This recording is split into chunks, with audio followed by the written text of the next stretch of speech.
Right. Good morning, everyone. For this Sunday morning, the first Sunday of this month. This is the second webinar of the IPS West Zone Branch Child and Adolescent Psychiatry Subcommittee team. It's hopefully the first in the series of webinars that we would be having. At the outset, I welcome the office bearers of the IPS West Zone Branch, Dr. Neena Sawant, who's the president, Dr. Dhananjay Ashturkar, who's the honorary secretary, Dr. Heena Merchant, who is EC coordinator, Dr. Alka Subramaniam, who's our advisor, who will be also with us shortly. And of course, committee members, Dr. Mansi, who's the convener, Dr. Nidhi, and Dr. Swati, who are the members. Thank you, Yogendra, for starting this program.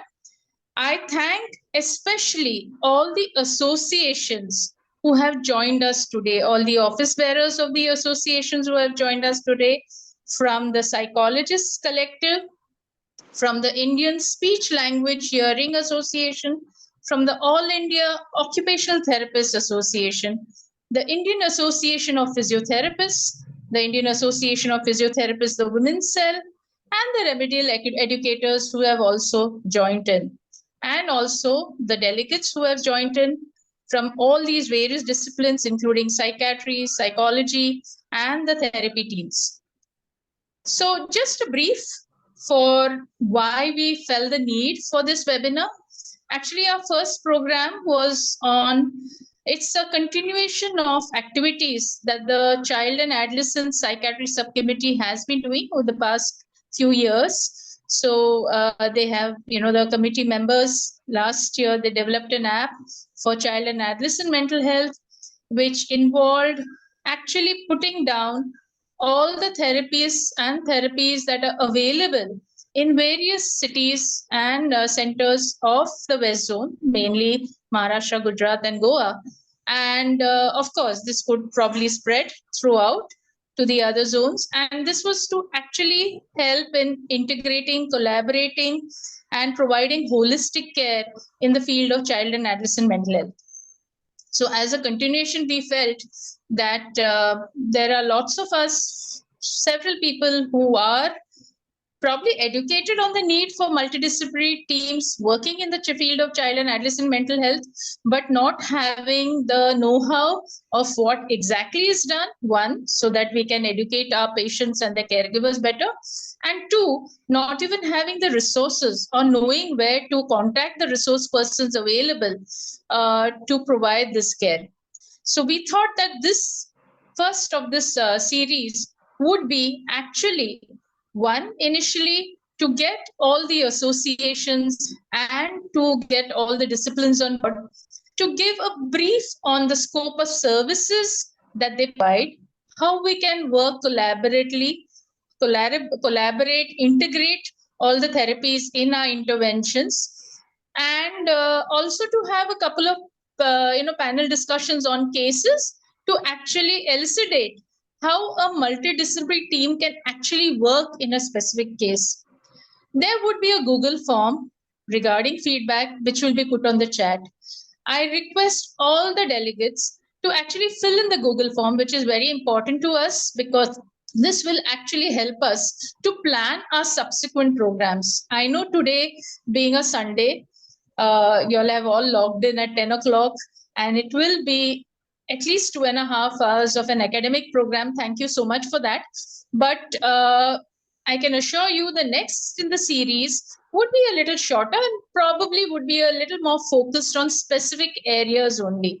So the first two cases that we present today would be something to elucidate, and then we'll take it from there. So the Google form response with regards to feedback is important so that we can identify that actually the areas that would appeal to most of us to be discussed in subsequent webinars.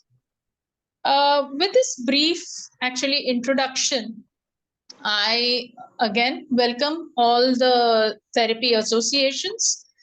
Maybe we can go in for the first panel which would be on actually the scope of services. It's an introduction to the multidisciplinary teams which work in the field of child and adolescent mental health care. We know that the teams comprise, apart from psychiatry and psychology, speech, language, and hearing therapists, physiotherapists, physical rehabilitation, occupational therapists, remedial educators, and also ABA therapists.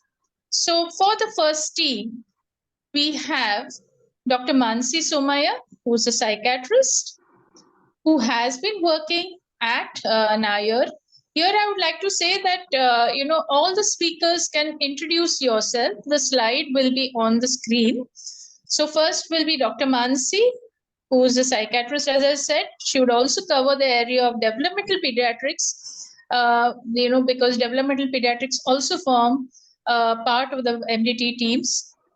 Physiotherapist, Dr. Hitav, occupational therapist, Dr. Trupti, our psychologist, Samindra, speech and language pathologist, Dr. Jyoti, and the special educator, Geeta Dalal.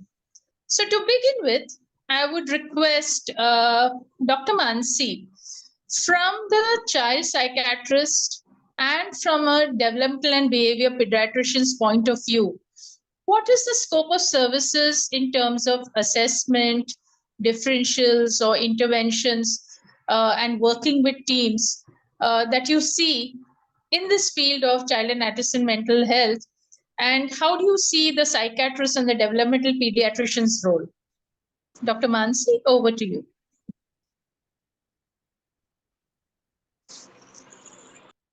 Yeah, I hope we can appreciate my screen now. And if I'm audible? Yes, you're audible and your screen is visible. Visible. All right. Thank you so much for the introduction, ma'am.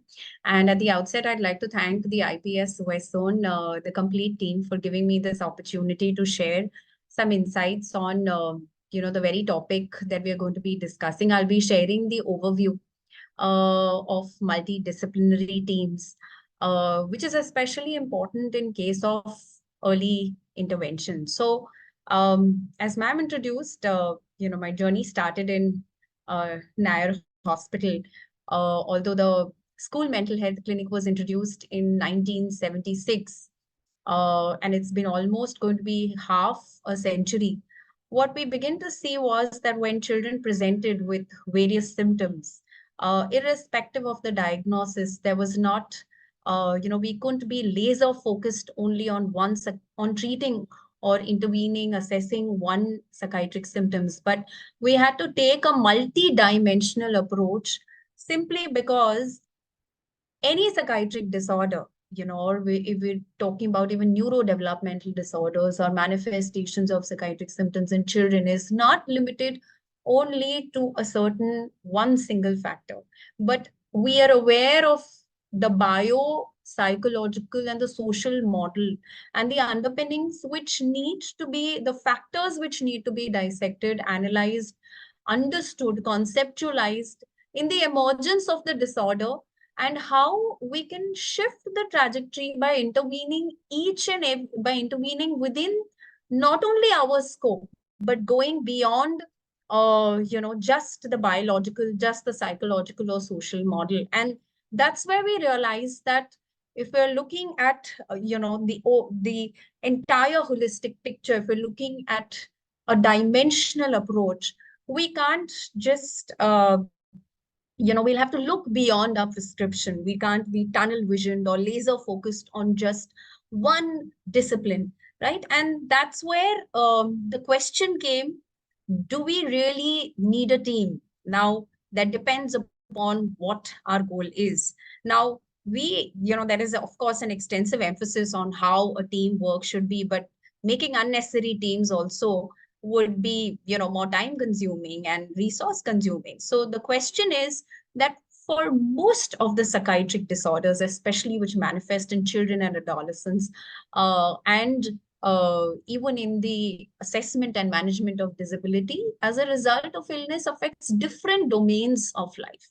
And that's why we need to move not merely from treatment, giving medications to children for the symptoms, but involving other disciplines. So if we have multiple goals, then we need to collaborate and have a collaborative Can you approach just excuse involving me, multiple Mansi? Can you disciplines. make it a can you make it a slideshow, please? Because you Oh, have okay. all the slides on. Yeah, All right. thank This you. is better. Yes. Yes, So thank you. yeah, thank you. So a multidisciplinary team, we know it's not just simply coming together and working, right? It's how we each of us complement each other with our experience, with our skills, with our knowledge, with the interest, with the best interest of the goals which have been decided by the team, and of course, yes, achievement of the organization specific objective, which we will understand subsequently. So yes, it is a philosophy of converging multiple specialties to establish a diagnosis and how it can affect therapy. So it's coming together on one platform, and it allows a holistic and a comprehensive approach than just focusing on one issue. What are our goals? They go beyond treatment and just giving medications to promote social and vocational functioning, allowing integration of that individual into society.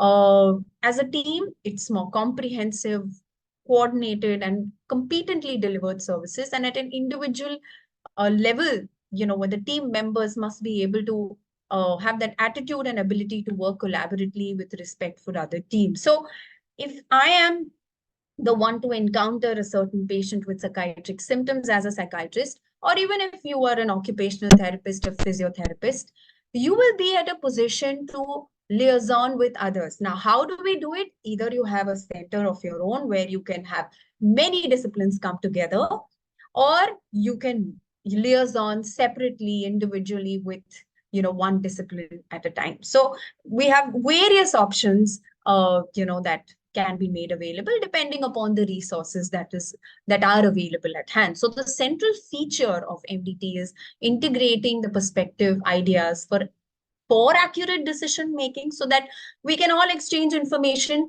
and finally come to a diagnosis. There are so many times where we're actually breaking our head on what is the exact diagnosis. Are we dealing with autism spectrum disorder? Is there a lowered intellectual capacity? Is it comorbid? Is there an emotional issue also playing a role? So no one person can be, it's not like a one-man show like we discussed. So having understood and conceptualized the case and the patient and the family, identifying what their academic needs are, the social vocational needs, and appropriately planning a management plan, which also includes an individualized educational program, especially for children and adolescents, and sharing responsibility with open communication. So our job starts with perhaps even screening children who are at risk, who come in school or in a camp or at home. For a psychiatrist, it would involve assessment, diagnosis. I would request people to be on mute. Diagnosis, the process of certification so that they can avail their necessary benefits and provisions which they are rightfully deserving, and monitoring of symptoms. Wherever I find that there is a certain symptom that needs to be dealt with apart from a psychiatric symptom, I also appropriately refer to the other disciplines. So that's what we all do, right? And psychosocial and plan psychosocial intervention and execute them, right? So these are broadly the aspects of the team. Now, how is it really beneficial to us and beneficial to, of course, all the stakeholders, right? So it gives a positive perception about the quality of care, right? And we're going as per the practice guidelines. We're following an SOP, availing the standard minimum standard care, right? We also begin to upgrade ourselves depending upon the recent advances. And of course, there will be satisfaction on the patient part, on the clinician part, right? And of course, it's a more informative care. So you have more better psychosocial, and it ensures more better psychosocial support and practice support life. So yes, when it comes to childhood psychiatric disorders, because they are complex in understanding and treatment, multifactorial in their emergence. It is important, especially key, indispensable rather, to have teams at assessments and the course of treatment across their lifespan. Right. So now the team could be as small as 4 or it could be 12. Now these are broadly, depending upon the need and the resources that are available with clear role demarcation. Now, it's easy to get very good players and have very competent people taking care of, but getting them to play together, especially if you have a one-stop center or if you're running a center, that's because that becomes very, very difficult, right? Getting them to play together is the hard part. So efficient means of communication about patients' goals, progress, and problems. So usually there's one person who kind of leads the team, and not necessarily that will be the pediatrician or the psychiatrist. You may be a physiotherapist and still may have your own center. And what we really need to do when we are in charge of that team, irrespective of whatever capacity you are in, is of course keep upgrading our own leadership skills, keeping them motivated, keeping them together, and maintain cohesion and the morale of the team, understanding what are the personal and professional goals and the needs of each of the team members, and making decisions, helping the team avoid burnout, etc. And also understanding discussing the concerns and differences of opinion and sharing the information about the patients. Now, we once we get an understanding of the disorder and how it's manifesting, right from the acute phase, the stabilization, the stable to the recovery phase, we may not always have the enough resources, whether it's time, whether they are tools, or whether it is adequate knowledge about the patient. And at times, moving from one phase to another may not always be possible because manifestations are different and therapies are running at different levels for different, it for the same patient, it may be at their, their different manifestations, and therapy also may be at different levels. So we cannot really, that's one of the challenge from moving from acute to stable and then to recovery phase, because there are many, many disciplines coming together and intervening, assessing and intervening. And assembling all of these individual services and providing them in large numbers is a challenge that a team will encounter. And that's when we have to keep, addressing those challenges, which we'll see. Now, as a role of a psychiatrist here would mean accurately assessing them, screening, assessment, diagnosing. Sometimes we are facing diagnostic dilemmas, so sharing information and getting a better grasp of the diagnosis, and of course intervening. Now, many a times we're at the first, the first point of contact is us, and sometimes we are, the people who are referred to. So we have clinical roles, organizational roles, and administrative roles too. And of course, we have to keep upgrading ourselves on the different psychosocial programs, and of course, medico-legal decisions. Challenges, as we discussed, we may, have our own lack of inclination to lead, to refer, to even participate in being in a team. And it also requires constantly training yourself in these aspects and the recent advances. So competencies, how do they come? By continuing, like a CME that we're doing today, can come with continuing education or in-service training or ongoing supervision, grand rounds, working on quality improvement, working on the curriculum, which is for our postgraduate students. Daily briefings, weekly meetings, periodic monitoring reviews, and grand rounds can help us address the challenges that we just discussed some time ago. So we spoke of the multidisciplinary team. Now, how is, what does a multidisciplinary team or approach look like in the different disorders? Let's get a snapshot. It's not going to be possible for us to look at each and every disorder, but some of them have picked up. And what is, how does a team look like? And what is the role of a psychiatrist here? I'm just going to briefly take you through this overview.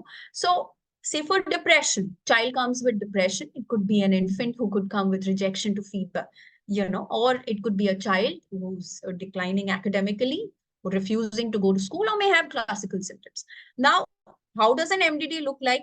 Either you can be the one to whom, parents can get the child to, or it could be a pediatrician or a physician who may, child may have some somatic symptoms and may come to a physician. So this is how a team looks like. And of course, we're going to have each one, talking and explaining their role.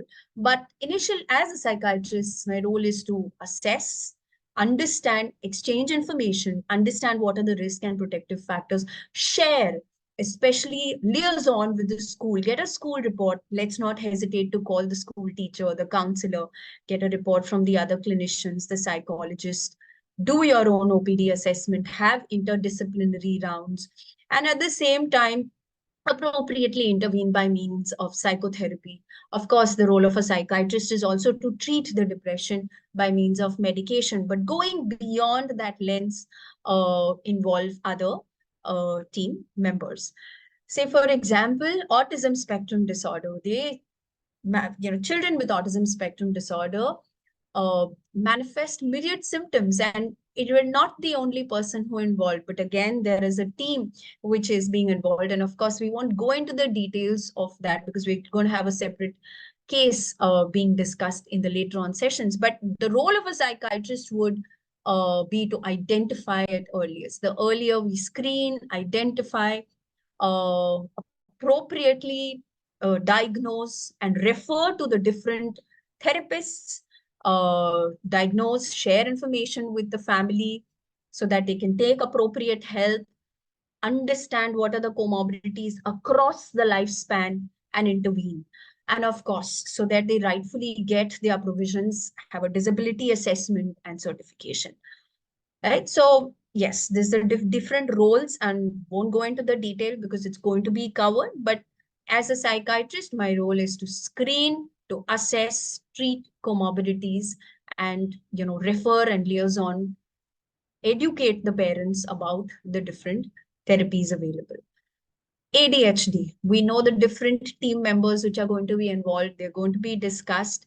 As a psychiatrist, I would be interested in doing an assessment, getting an understanding of what the symptoms are, what is the medical history, past, current medications, prepare questions, how is it affecting his school, work, play, life of the child along with the family, what are the comorbidities, are there any emotional issues, how do I treat them with medications and non-pharmacological approaches, which could be parent management training, organizational skills approach, psychoeducation, which needs to be considered. In case of specific learning disorder, again, there are going to be a host of people who will be involved in assessment.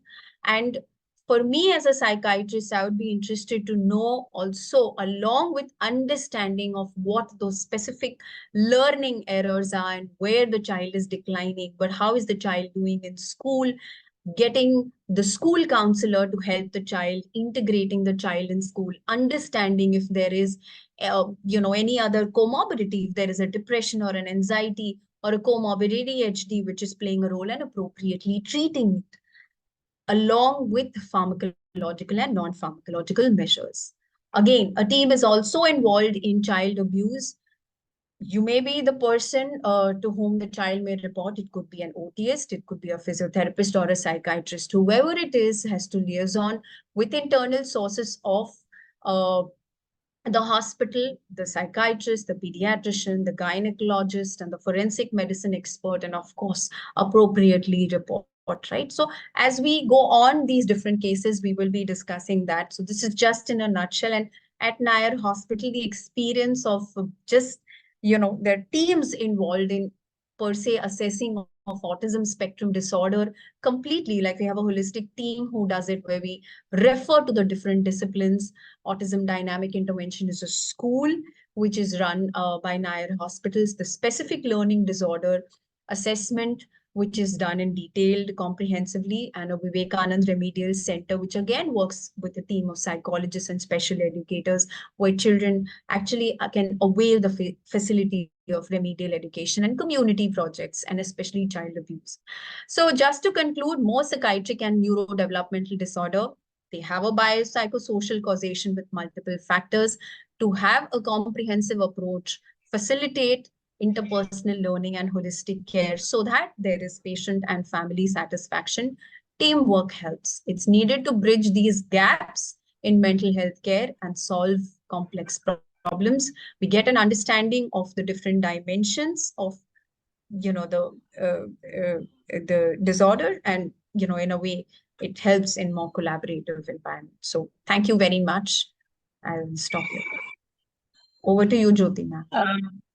Yeah, thank you very much, Mansi. That was an excellent overview of both the entity and the role of the psychiatrist, and I think you included the pediatricians also. I would like to now go over to the field of physical rehabilitation, and when we talk about pediatric physiotherapy, I invite Dr. Hitav Someshwar. Dr. Hitav, you can, of course, introduce yourself. And if you have a PPT, please share. Yes. Otherwise, you can just talk about what is pediatric physiotherapy and how can we integrate it in the, how is it integrated in the field of child and adolescent mental health care? If Yes. you could please sort of elaborate on the specific areas that you treat, which are the disorders, what is actually done in brief, that would sort of, involve, because, a couple of cases would be there afterwards, but probably physical rehabilitation requires a vast, we need more time to that. So then you could just highlight which are the areas that you could, you all come in terms of intervention.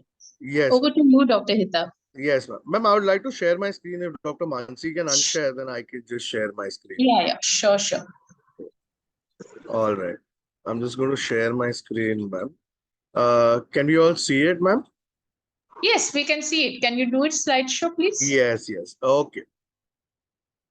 Yes, it is. It is a All slide. right. Yes, ma'am. Good morning, everyone. Thank you for giving me this opportunity to speak and share the role of physiotherapy in early intervention and child psychiatry. I'm a master's in physiotherapy, done my neurosciences and pediatrics is my specialty.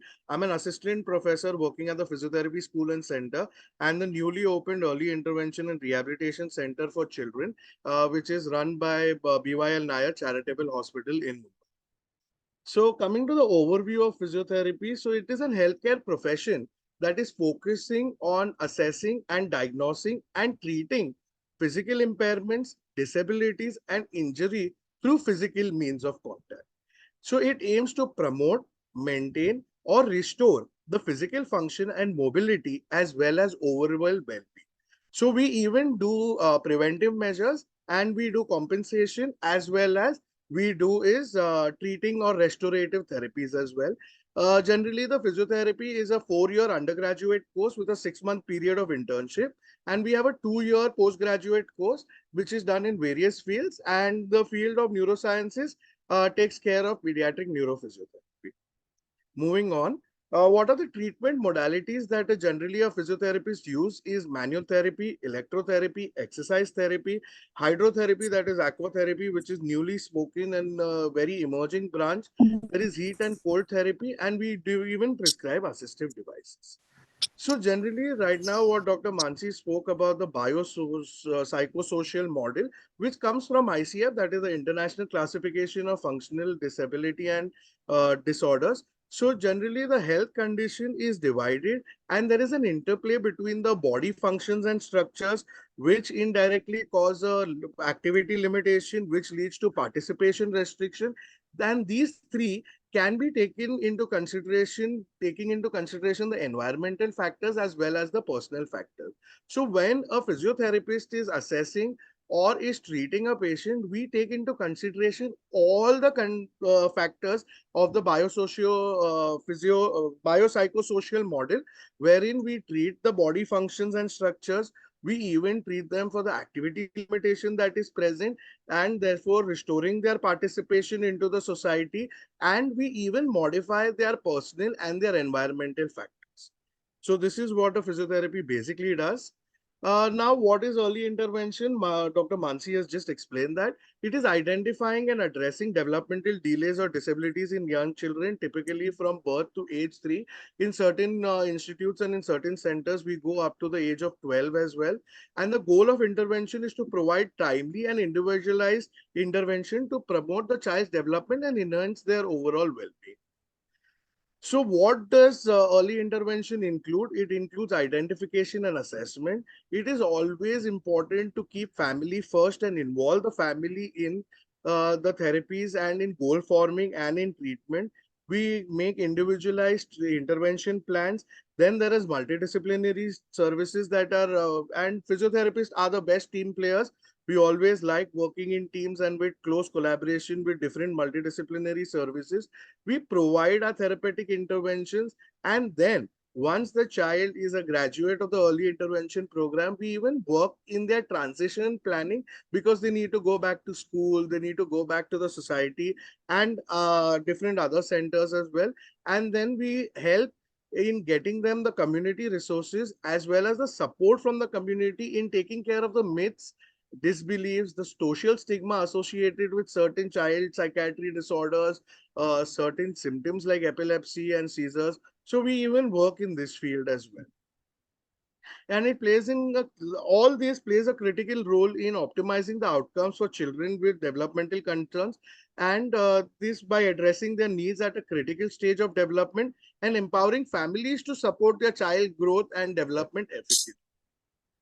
So coming to the role of physiotherapy, as we broadly discussed, it is based on the assessment and diagnosis. We take care of the development and the motor skills of the young children. We come to know their gross motor function, their skills, balance, coordination, and movement patterns based on our assessment and diagnosis. We can, when we are assessing or when we are just screening children, we come to know about the early motor delays that are present so as to intervene early and get that better. I would just like to make a point over here is during early intervention, we habituate the patient rather than rehabilitate, because the patient does not know how to do the movement because there is a motor delay or because of something. So we habilitate the patient. It is easier to teach someone what they don't know, but it is difficult to unlearn a wrong activity and then do the right activity there. So that is why early intervention is very important. We take into consideration the movement pattern, the muscle tone, the reflexes, what are the developmental milestones they have reached on. Then we work on improving their mobility and functions. I will be talking about the exercises and the therapies that we provide in the form of pictorials and videos in the later part of my session. Then we do provide support for our families in term, because what happens is a psychiatrist sees a patient once a month or once in 15 days or once a week, depending on how often they want to see the patient, depending on the condition. But a physiotherapist for neurodevelopment generally has to see the patient nearly 6 days a week or say 4 days a week, and it goes on for a long term. So the parents do develop a rapport with us. So it is important to provide that empathy to them, and we teach them their positioning and how to position the child, how to hold the child, because that also helps in prevention of secondary disorders, and how to engage their child in activities that will promote their motor skill acquisition and overall development. Then we provide them with individual treatment plans. We see to it that the developmental milestones are achieved. Then we work as a team. We communicate and coordinate with the multidisciplinary team, with the occupational therapist, speech therapist, the developmental specialist, the psychiatrist, the pediatrician, and the special educators to provide a comprehensive care to the people. And again, as I spoke, we work in transitional planning once the child is better. So then we can have his goal in the educational and the community-based setting to ensure the continuity of care and ongoing progresses. And involving family. So family-based rehabilitation is one thing that we emphasize more, because it is the family that has to take care of the child. Why is early intervention important? Is because developmental delays during the critical period of growth can be reduced and can be earlier seen, and the child potentials can be maximized by addressing the underlying issues promptly. Then it helps in preventing secondary complications and long-term disabilities. It enhances functional independence in daily activities, and then it reduces the long-term dependence on supportive services and on the parent dependency as well. And it leads to an improved outcome, long-term outcomes with a better physical function as well as social integration. And it promotes lifelong health and well-being by fostering healthy habits. And it is effective in reducing the need of costly medical interventions like surgeries and contracture release and all of those tendon lengthening and all of those procedures in the foreseeable future. Now, let's discuss about some physiotherapy techniques and exercise that are used in early intervention. We work on developmental activities. We make the child do certain activities uh, based on their reaching, grasping, rolling, and crawling. This is to enhance their motor development that we see. All our children learn how to roll, move around.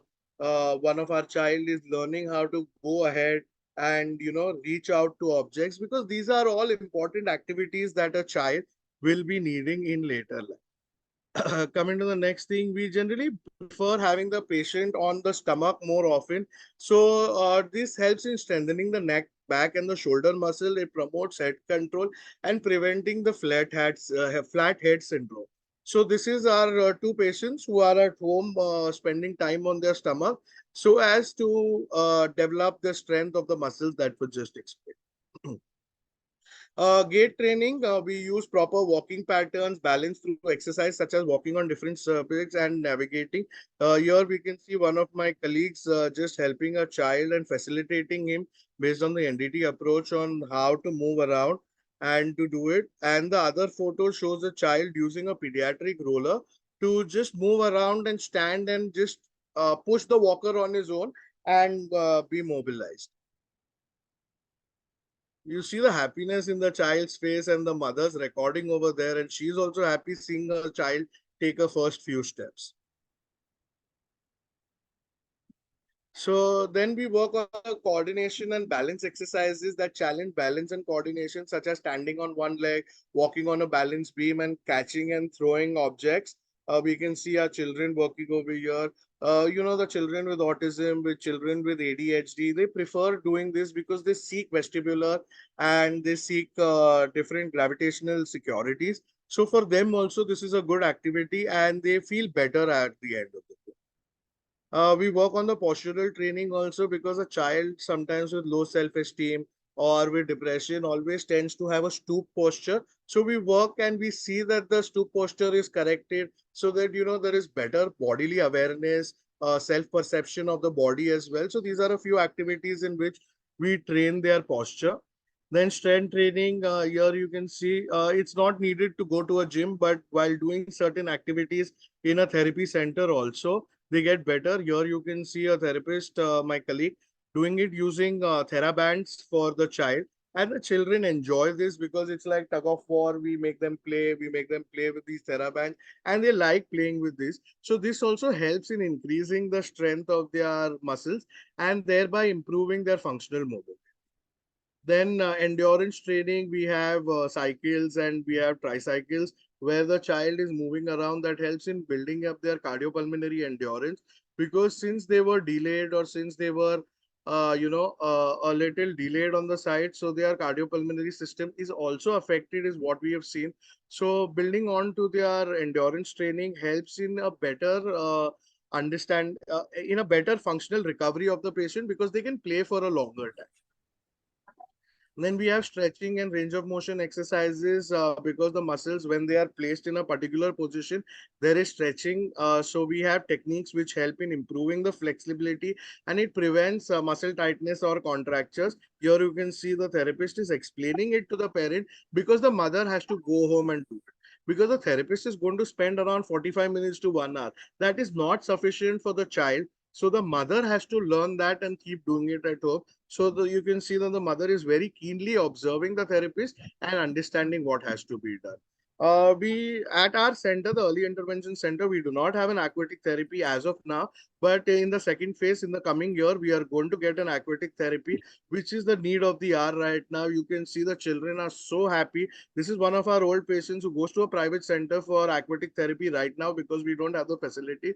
It helps in facilitating movement, strengthen the muscles, improve the range of motion in children with mobility impairments, and it's just a feel good. We all also just love going into the swimming pool and just jumping inside, and imagine the child is just enjoying, and that is when we play with the child in a certain way to get the therapeutic goals. Certain times I have a few of my non-medical friends telling me that you just go play with the child. but that play is a scientific play where we are achieving the therapeutic goals for them. So that is what I would like to put across to this audience, that it is not play, it is therapeutic play, because a child would not like to go to the gym and just hold on to dumbbells and do exercises. They would prefer enjoying it and then doing it, because we want compliance to these children. We have sensory integration activities like swinging, bouncing on therapy balls, playing in the therapy bins. We have prop-based activities like in the center picture, you can see we are placing the child with weight so he gets that proprioceptive feeling. There is a child who's climbing. There is a child who's taking weight on their hands. We have a ball pool also where we have the child playing into those ball pools, bouncing. These are all activities that our children love. And these help in getting them the sensory component. There's a sensory processing disorder. So the sensory diet that we provide helps in calming them down and regulating them so as to get better output in their physical activities. Task-oriented approach. So we always work in the task-oriented approach. So we have a child who is supposed to do sit to stand, and you're the same child is made to do an activity of eating. So he has to hold on to the carrot piece and take it to his mouth. You see, he has a difficulty, but we always prefer in doing it in the task-based activities, because that is what the child needs to do. Play-based therapy, using play activities and games to motivate children. So here you can see we are having a group where certain patients are taken care by their parents, certain patients are taken care by the therapist. This is not a time pass thing because we don't have anything else to do. That is why we are just sitting in a group and just gossiping. It helps in social integration. It helps in them recognizing who friends are. It helps in us seeing whether the parents have understood the therapy that they have to do at home, and at the same time the children love having a gala time, and they have their own ways of communicating with other children in non-verbal and verbal ways, and turn taking and understanding, because this is transition will be taking place. And in this video, if you see, we have the children putting in paper bits on the Indian map. This was a play activity that we had. So our children is talking to an elder patient and trying to have that communication while they are doing, where he had difficulty in placing it. So the other child is teaching them. So this helps in rapport building and in having children have it in a fun and an engaging way. So we did this during the Independence Day celebration at our early intervention center. Now we use adaptive equipments and assistive devices for training. We have walkers, braces. This is a pediatric walker with a harness where we have this child of 16 years wearing the bilateral push knee braces. She has slight shoulder dislocation, and hip dislocation, which needs to be operated. But again, the patient is low in terms of nutrition, so her HB levels are low, so she's not a candidate for surgery right now. We are working on that. So this helps in maintaining the gravitational pull on the patient, the feel good when they're taking weight on their legs helps, and it helps the parents also to understand that my child can stand, and it helps them in getting her better with her postural correction as well. Constraint induced movement therapy. In this, we see to it that the good arm is stabilized or is put into constraint, and the patient is made to do activities with the weaker hand so as to strengthen the hand, because and to not go into learn non-use. And this generally works with patients with hemiplegia or unilateral motor impairments, and it has been proven to be very effective based on the high levels of evidence that it has generated. Another device that we are using recently is the functional electrical stimulation. It helps in promoting muscle activity, and it helps in improving the function in children with specifically spina bifida, in children who have lack of confidence in activating their muscles. So we've recently got these machines at our center, and the children learns to activate his muscle. 10 to 12 sessions of functional electrical stimulation along with the functional activity, and then we start weaning the children off, and we've got good results with it. My colleague is going to present a paper also on this in the coming time. And then the main thing is the home exercise based programs, which we are saying it has to be a family centered approach. The family needs to be thought about it. So here the parent was thought about certain activities, and the therapists are observing whether the parent is doing it right or wrong. Because stretching or mobilization in a wrong way can lead to adverse effects which we do not want, and then the patients would be like, sir aapne to bola tha ye karne ke liye, and now they are bad. So we do not want this. So that is why we re-observe them and then we give them their guidance. It's like a practical demonstration session that we do it with our students, we do it with our parents as well.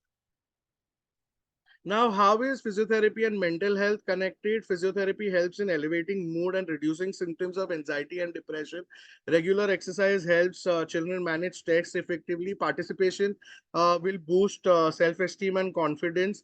Then the quality of sleep is better. Quality of sleep gets better. Their mental health gets better. Exercise enhances cognitive function, attention, and academic performances.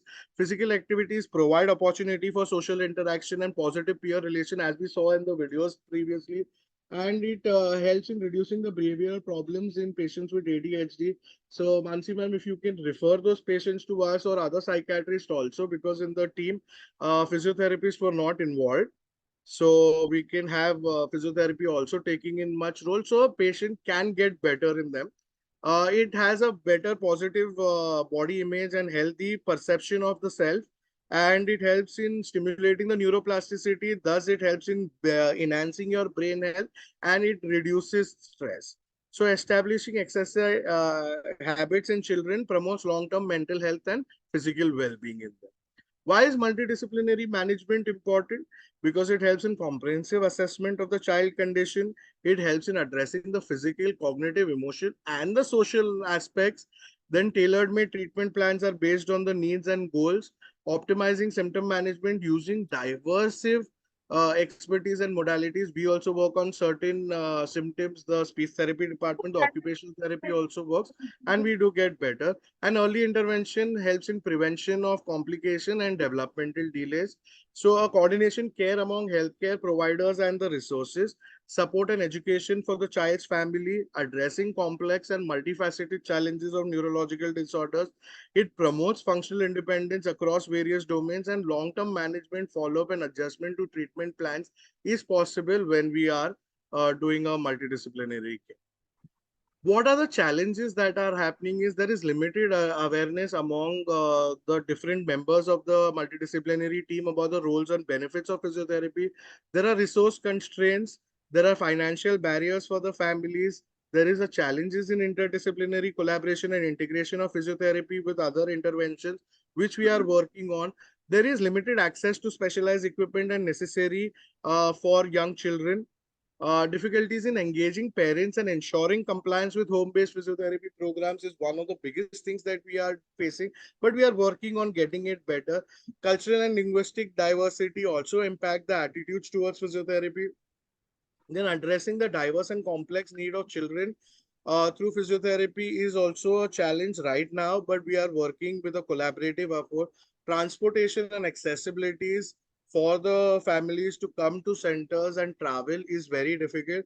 And documentation and evaluation of these challenges in evidence is not present. So it is necessary to, that is why there is a problem in facing, there are these challenges to implementing physiotherapy in early intervention. Coming to the solution, these are the awareness campaign where we are educating stakeholders. That is what the multidisciplinary organizations are doing. Increase training opportunities for physiotherapists for pediatric and early intervention practices. Financial assistance for developing centers in the public healthcare centers so that the cost of treatment is reduced for families, which we have again done with the early intervention center under BMC run by the BYL Naya Charitable Hospital. And facilitating interdisciplinary training and collaboration, what we are doing right now, and secure grants for funding for specialized equipment and resources where the medical social workers do come in picture. Then education of the patients, having a support group. We need as physiotherapists to understand the cultural and the linguistic diversity of various families and various cultures. Development of specialized programs, implement of mobile clinics or telehealth services to improve access in remote areas.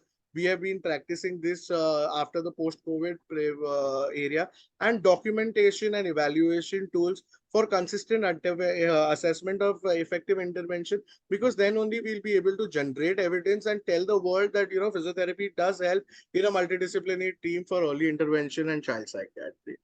What are the key concerns of the parents that we all discussed recently? It is they do not understand the diagnosis and its implication.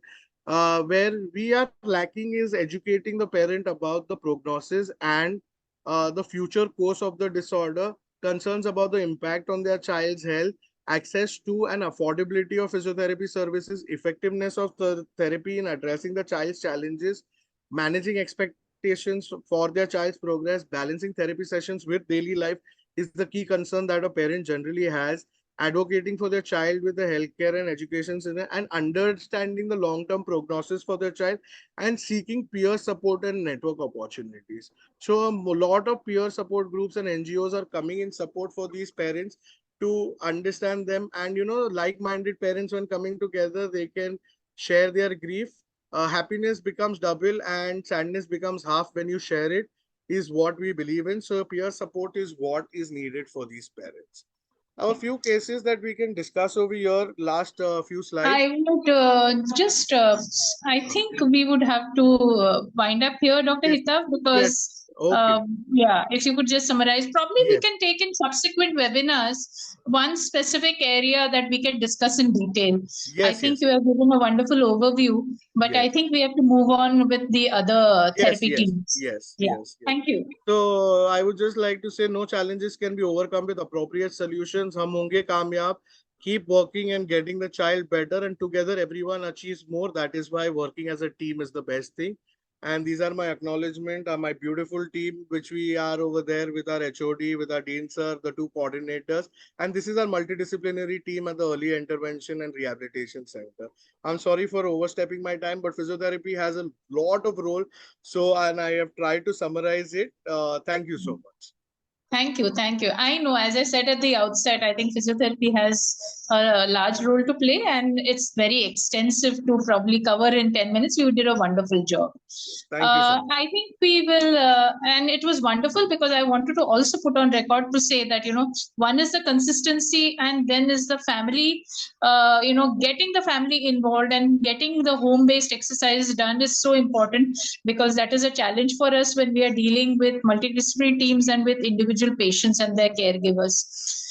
So thank you very much, Thank Dr. you. Thank you. Hita. Thank you. I think we will move on to another area that I probably people are not very familiar with, as to what are the scope of services, for example, in occupational therapists. So in occupational therapies, what is it that they do? What is the scope of services that get involved that are covered here? Dr. Trupti Nikarke will give us an overview. Ma'am, if you have a PPT, you could please share. Yes.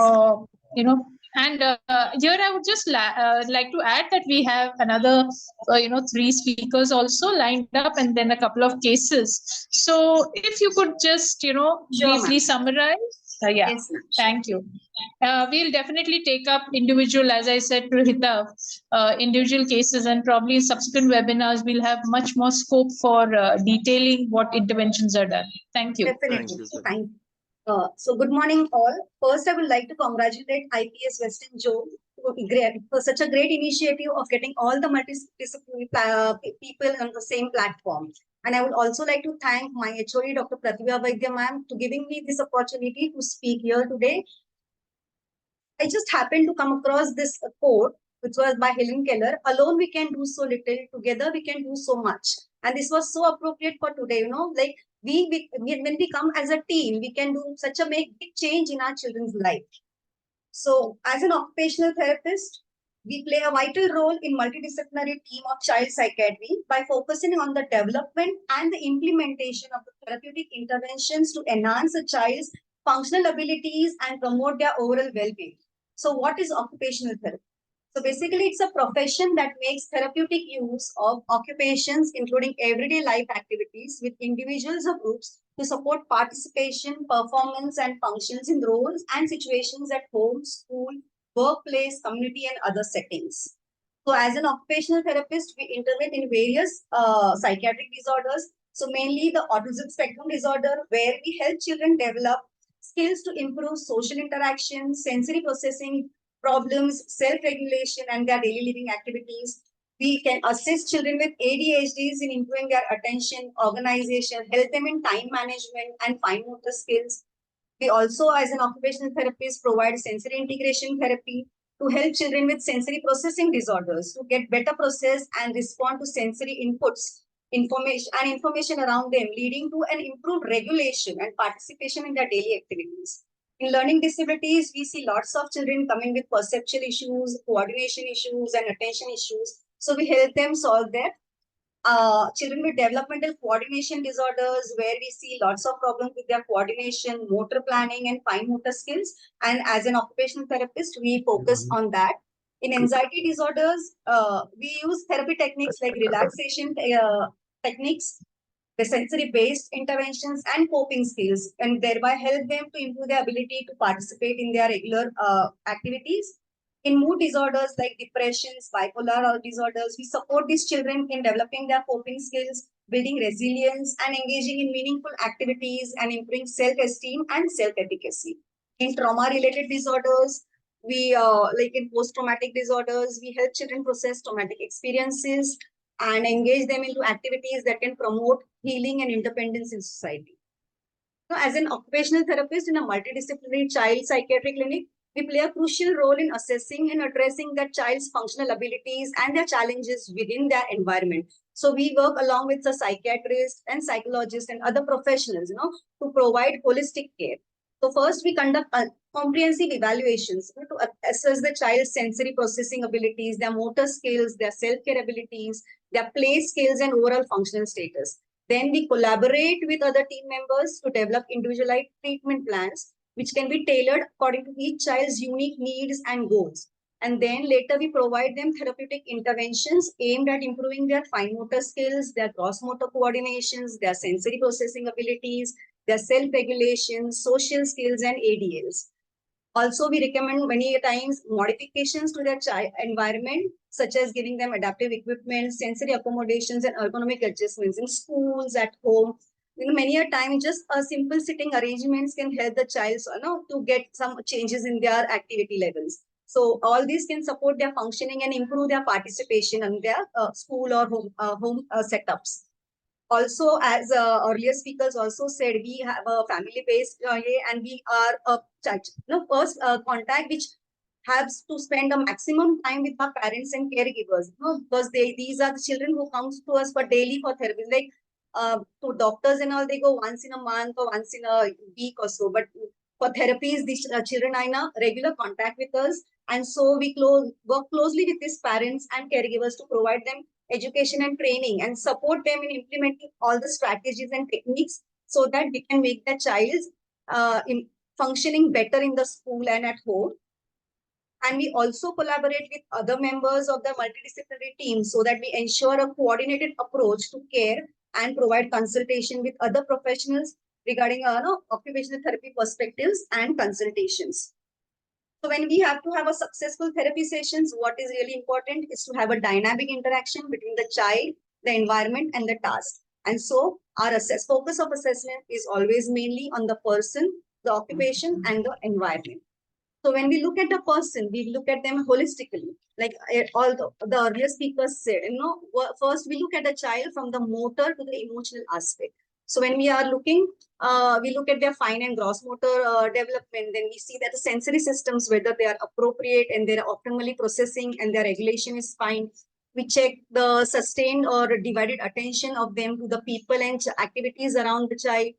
Then the perceptual development of the child. Also, India being a very culturally diverse country, there are many cultural practices which really can be bothering the child's progress. So we have to look into it, whether that can be changed and modified according to the family's consents to avoid any challenging situations in the child's life.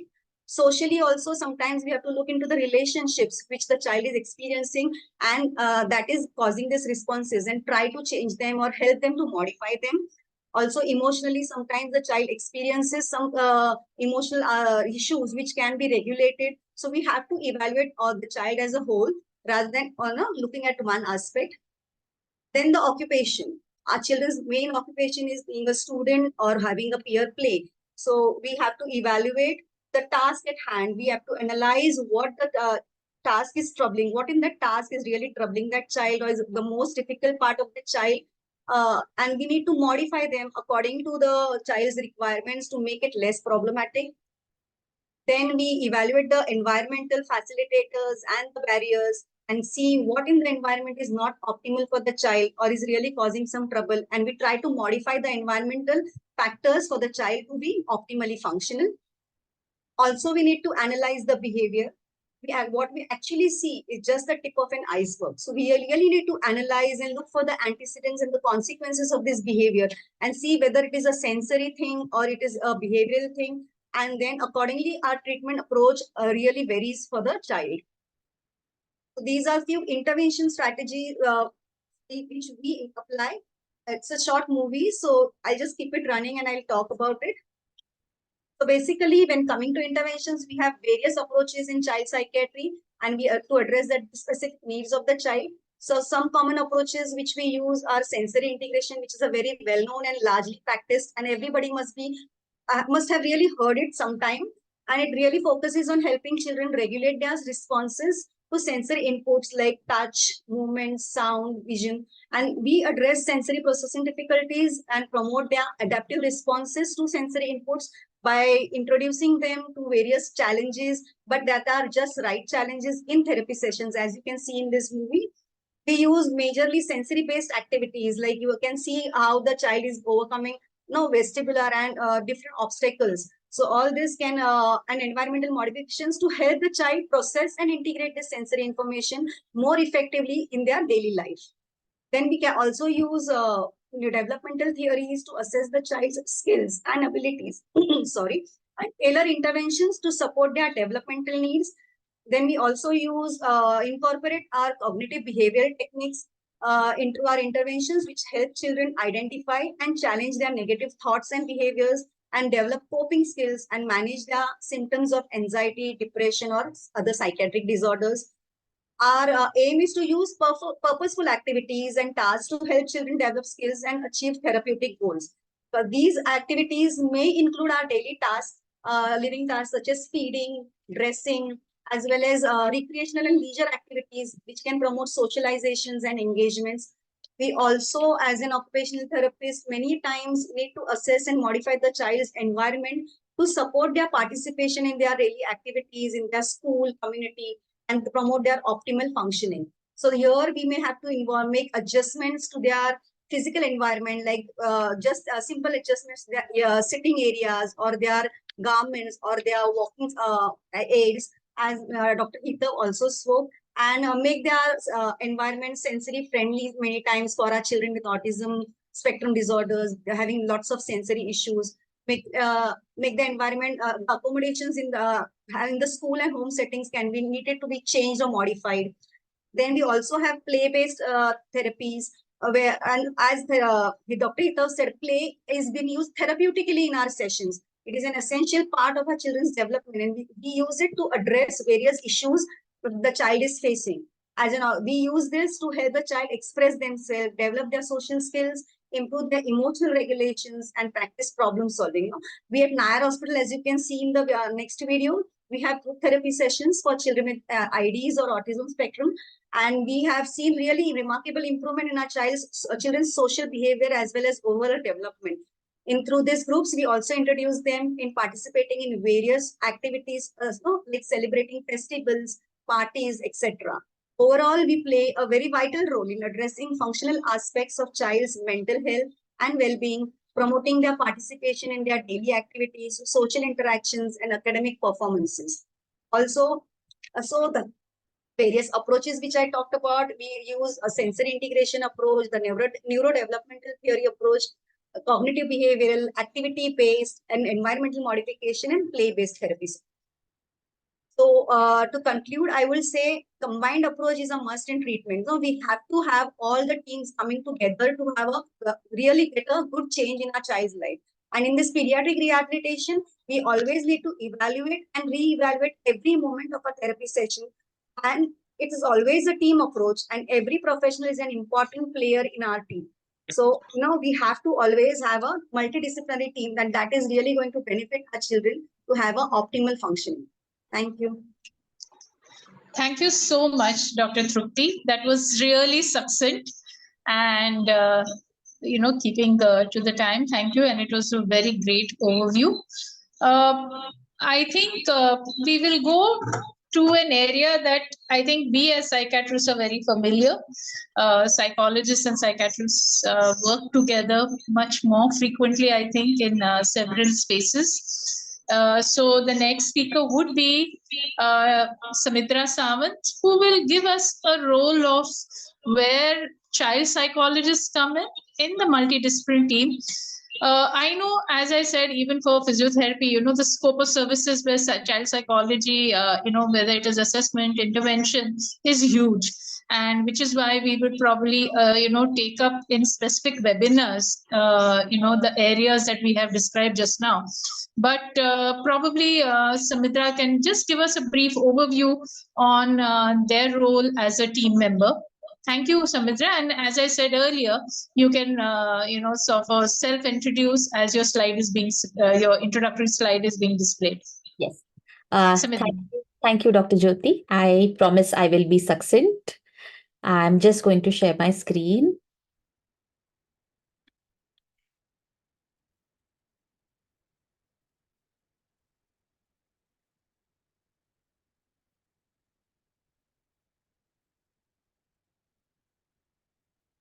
So good morning, everyone. I am Samindara Sawant. I am a psychologist, Vice President of Psychologists Collective, and a co-founder of Disha Counseling Center based in Dadar, Mumbai.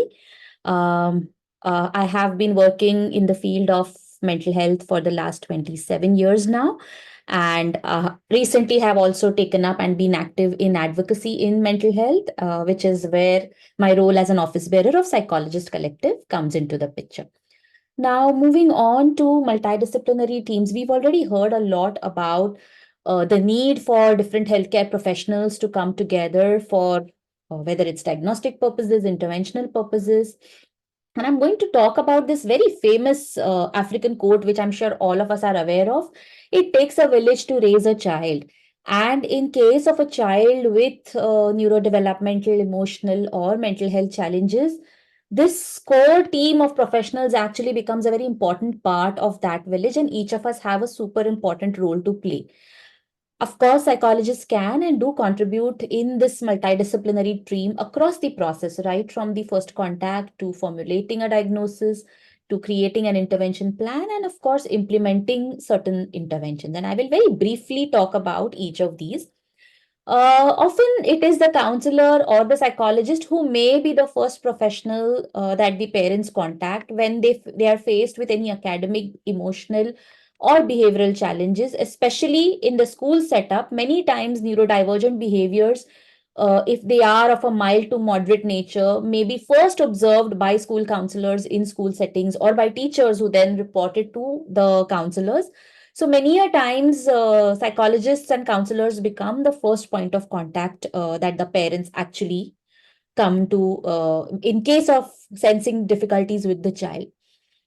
Moving on to diagnosis, here there is a crucial role that psychologists play in partnering with the psychiatrists and the developmental pediatricians to arrive at a diagnosis.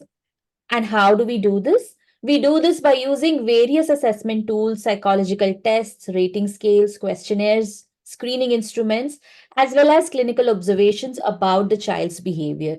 Usually, the part in diagnosis is played by psychologists who have a background in clinical psychology because they are trained in understanding abnormal behavior, they are trained in various psychiatric and developmental disorders, and they are trained in interpreting and using the DSM. So they are the ones who will be on the forefront when it comes to the diagnostic formulation whenever we see a child having any challenges or difficulties.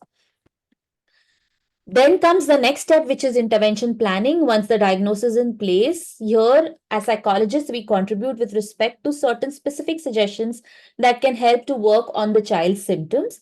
And based on the observation of the child's symptoms, based on parent reports, based on what other professionals that, such as the psychiatrists or the occupational therapists or even the special educators, they have observed of the child, a very individualized plan is created for the child. And of course, this plan needs to be worked holistically. And psychologists always believe in working together with OTs, PTs, speech and language therapists, special educators, so that we work on the holistic development and holistic intervention plan for the child. Now, in terms of intervention, as Dr. Jyoti already said, there's a whole lot of things we can do. I will not go into the details of that, but essentially, we provide specific interventions which could include behavior modification, wherein we identify behaviors that need to be worked upon and then put in certain plans in place and it works on the concept of rewards, reinforcements, and conditioning in order to bring about certain changes in the behaviors, either increase desirable behaviors or decrease undesirable behaviors. Then, of course, we engage in play therapy, particularly with pre-verbal or non-verbal children or very young children, wherein the interventions are adapted to the child's age and to the child's grasping and ability level. We also support in the form of more specific and specialized therapy interventions, such as your dialectic behavior therapy, which is DBT, applied behavior analysis, which is ABA. You have art-based therapies, supportive therapy. So depending on the specific requirement of the child, specialized trainings, specialized interventions are brought into the picture to help the child. What are these interventions aimed at? Like I already said, one of the major goals is to identify behaviors that need to be changed, either increase certain behaviors or decrease certain behaviors. We also focus on how well and how soon the child is able to adjust with his environment, both at the home front, at the peer level, at the school level, in various fronts, how well the child is adjusting with his or her environment. Also focusing on creating an active engagement between the child, the parents or the family, as well as the school. And these interventions ideally are carried out till the child reaches a certain level of adjustment. This is done through the form of frequent contacts. The contact with a psychologist is not necessarily as frequent as that with a physiotherapist or an occupational therapist. We do not meet the child on a daily basis, but weekly or twice weekly sessions, depending on the severity and the nature of the symptoms or the challenges that the child has. There is a very regular, continued contact that happens between not just the child and the psychologist, but between the child as well as the parents or the school. And this continues till certain desired goals are reached for the child in terms of behaviors or symptom reduction, and so on and so forth. Another very, very important role is that of stakeholder psychoeducation. Here, I am focusing primarily on the relatively lay stakeholders when it comes to interventions with child, that is the parents and next the teachers. So as psychologists, we do play a key role in building rapport with parents because we engage and spend a long time initially with the parents before arriving at a diagnosis, but later as well as we are working one-to-one with the child. So psychoeducating them about the child's challenges and helping them to process their own emotional reactions to a diagnosis.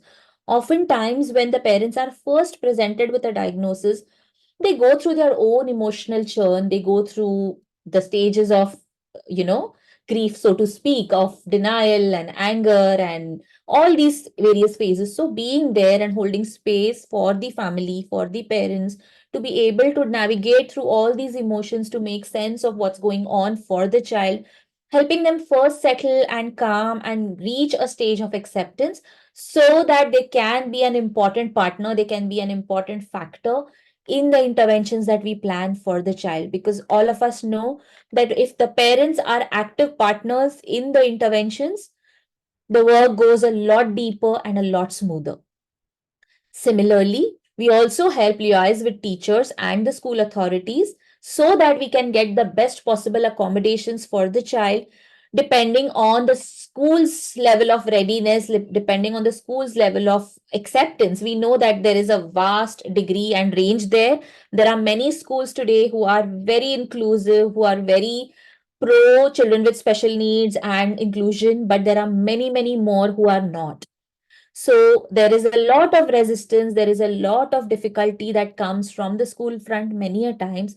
So we can be via media, we can be a source of communication with the school to help the school authorities, the management, the teachers understand the challenges and difficulties of the child and to educate them about the various accommodations that the different school boards and the governments now offer for these students and getting these in place.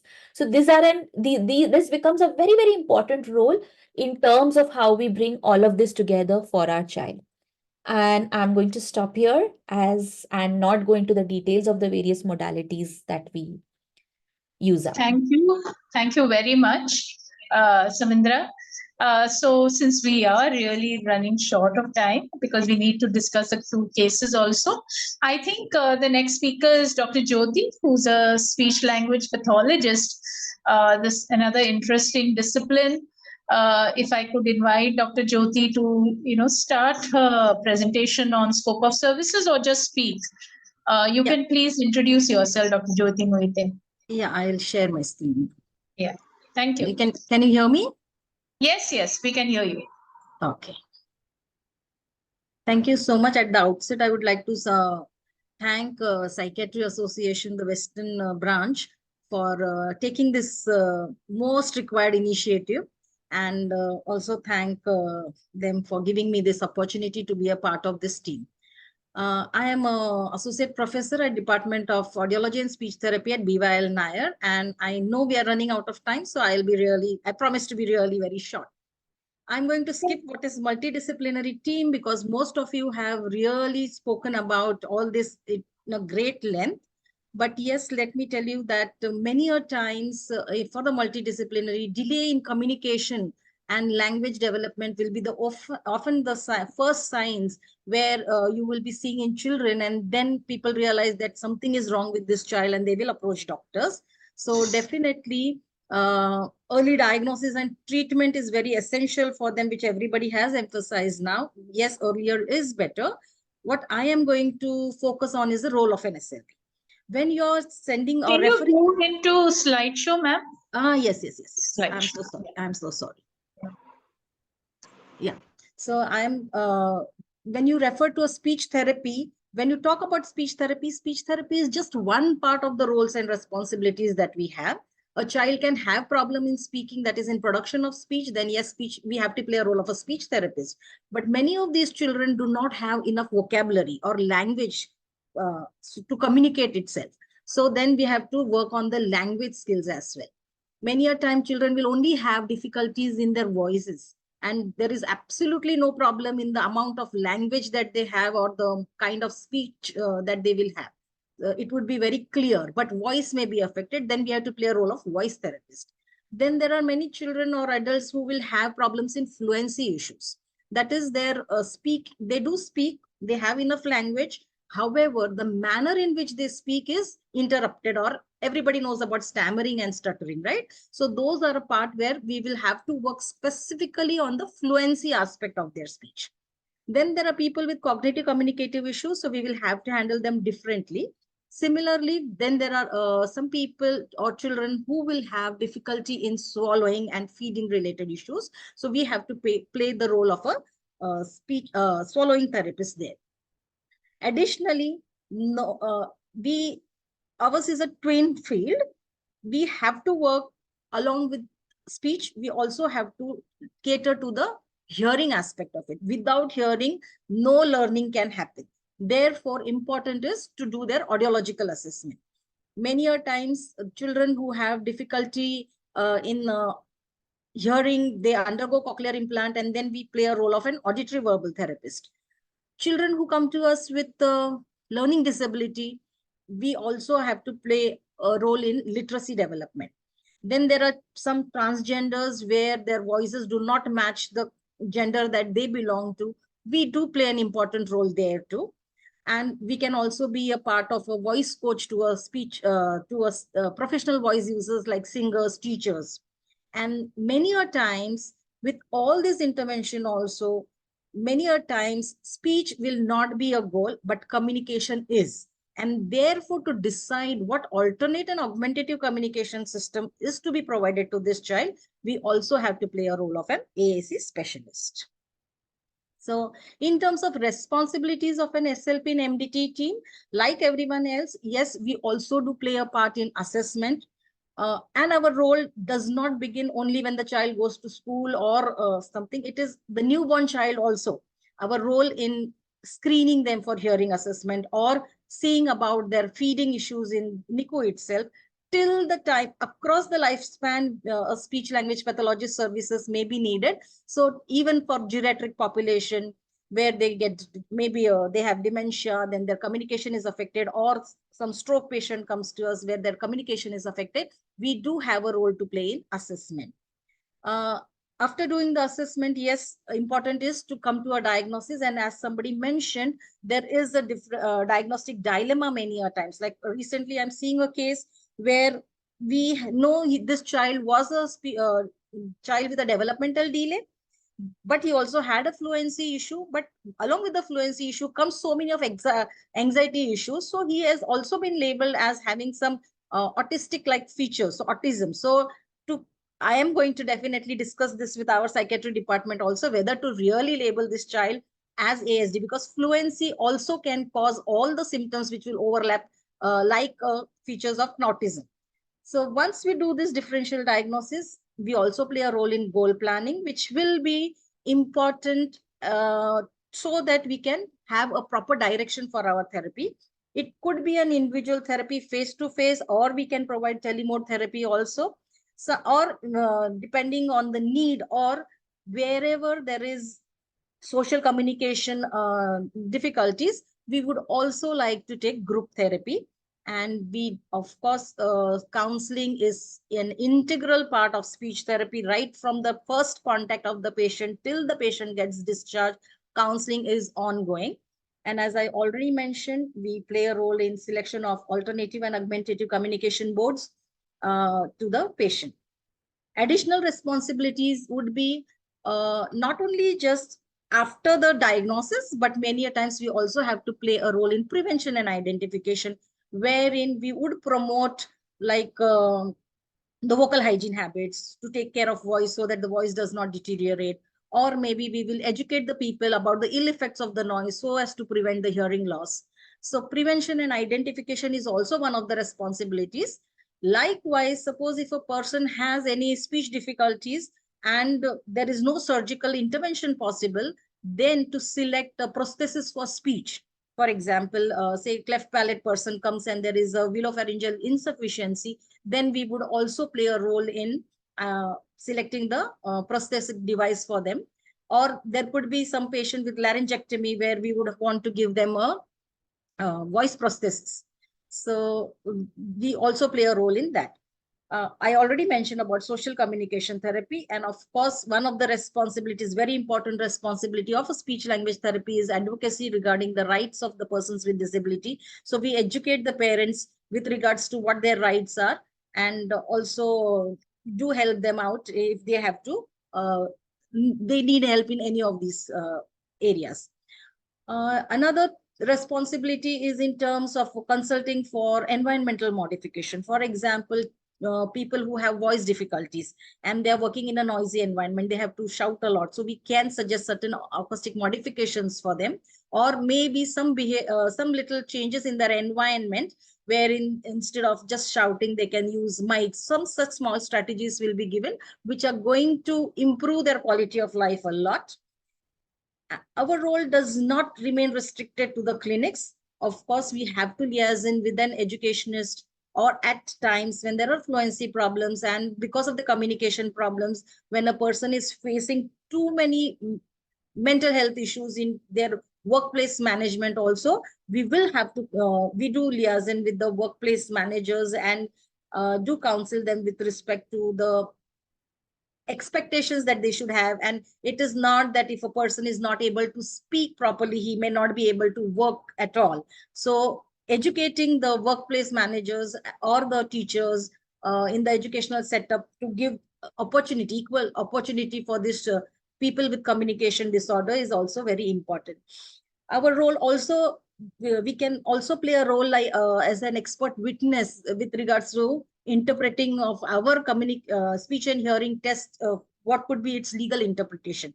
Like there are people who can fake hearing loss, so our test can identify that. Or we had a patient who was just not communicating and feigning that he is not able to speak and wanted some disability certification, but all our tests can identify this, whether there is real. So not just diagnosing that the presence of disorder is there, also important is to diagnose that there is no disorder at times. That also becomes our role. Of course, we also contribute to research and give feedback to the industries who develop the products and instruments for speech, language, and hearing evaluations.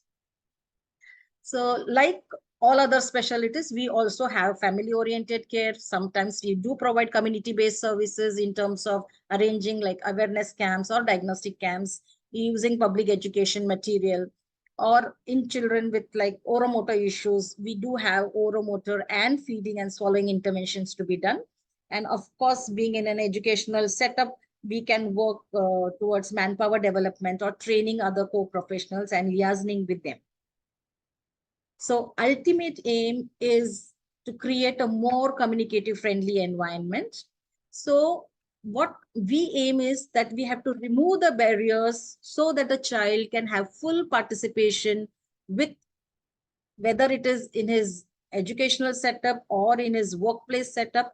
And we have to foster the overall growth to realize their full potential, and also to maintain the good mental hygiene, because voice is your mirror of personality. The way you speak, you form the impression on the person. And if your speech is defective, definitely a person goes through a whole lot of mental health issues. So definitely we have to work toward this. And as you saw, we do cater to multiple kind of patients who are having different difficulties. So we have to liaison with all the team members to achieve this inclusion.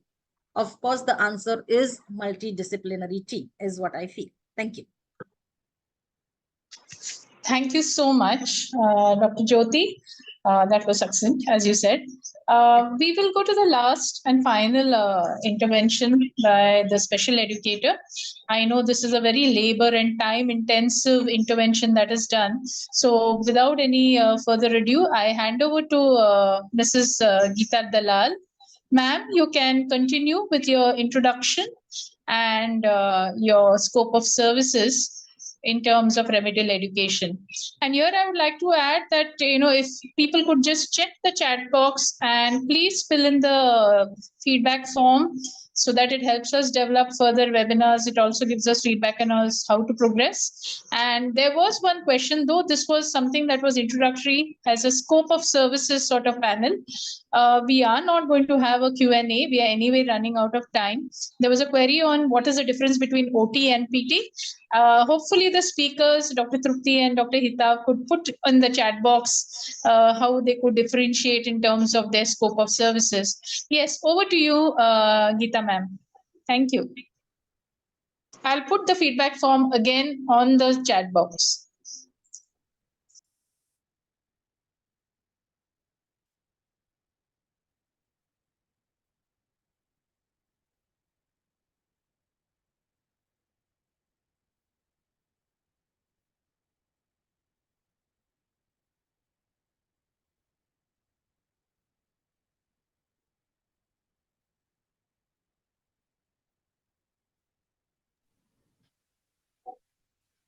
Ma'am, is the screen visible?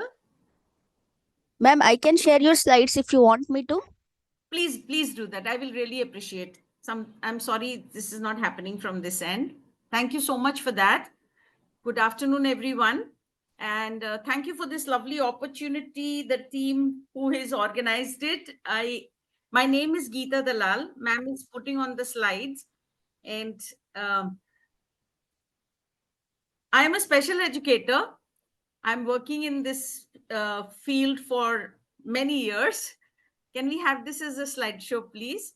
A lot of people, all the experts, the psychiatrists, the PT, the OT, the psychologist, everybody has spoken about children and the need. Ma'am, can we have it as a slideshow, please?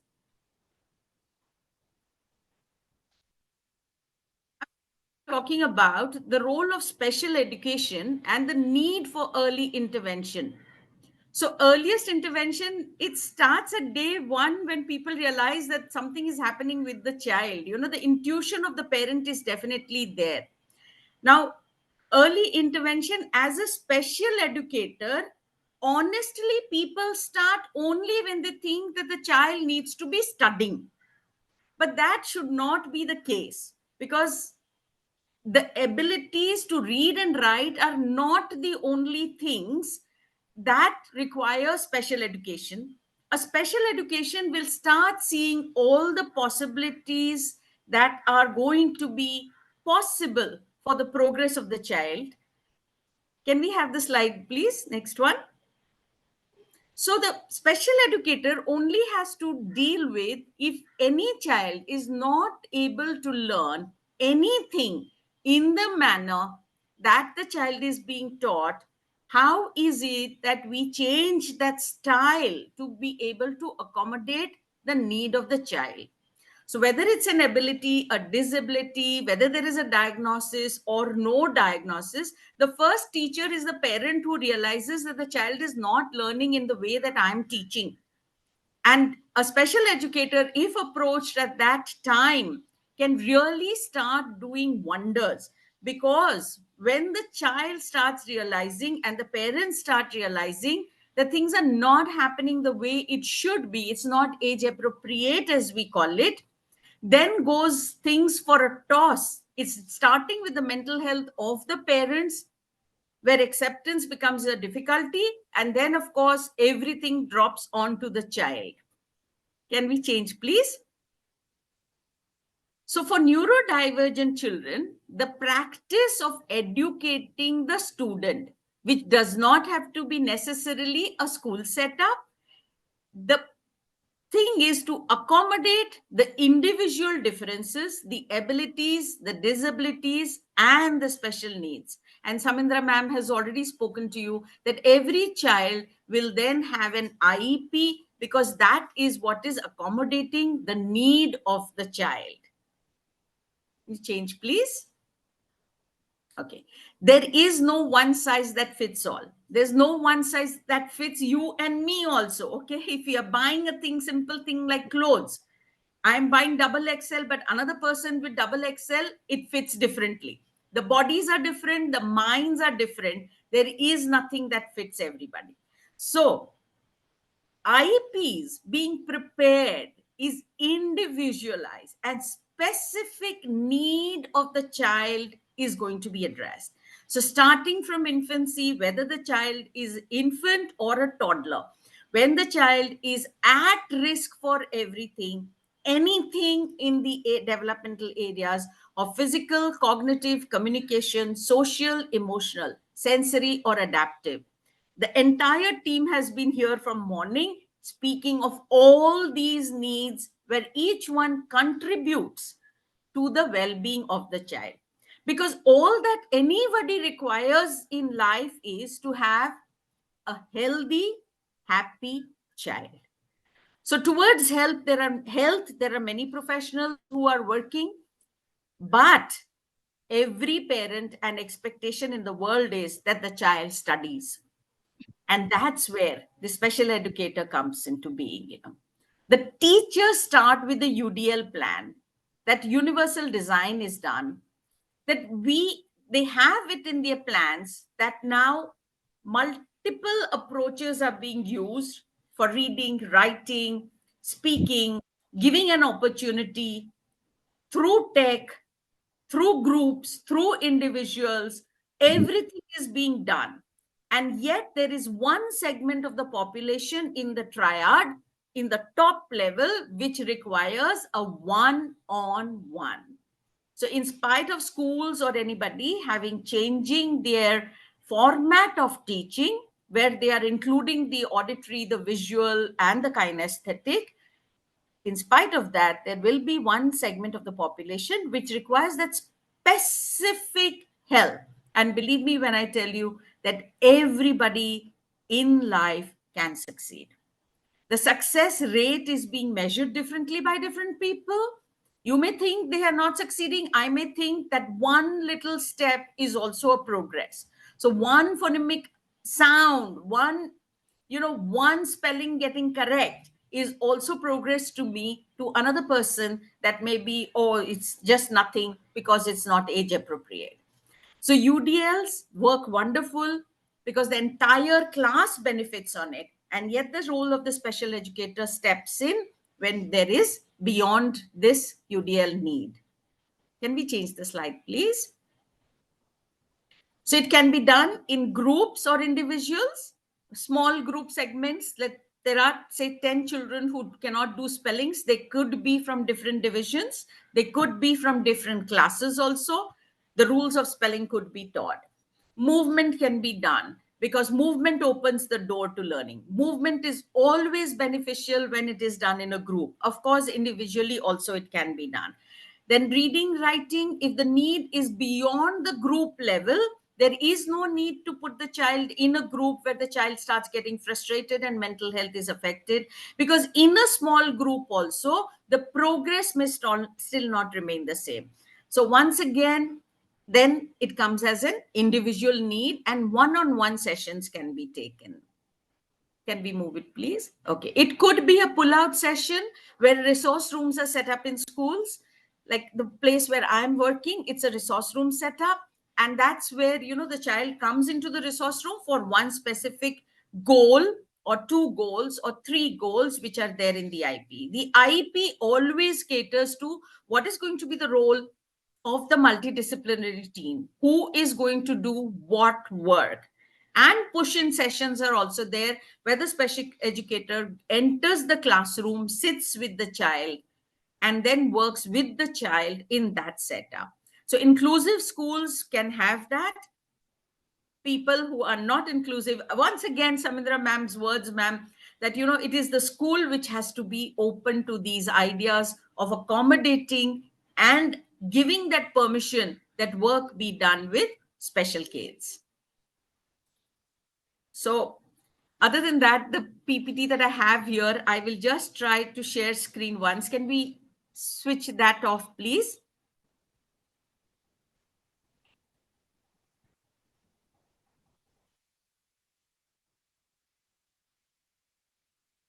End product, is this visible? No. End product is a healthy, happy child. Movement, absolutely. Circle time to share, absolutely necessary. Tortoise pace or hare pace, everything is possible and everything needs to be given time and attention. And the only thing at the end I would say is, whatever the difficulty of the child, the difficulty can be addressed, whether it is perceptual, oral language, reading, writing, mathematics.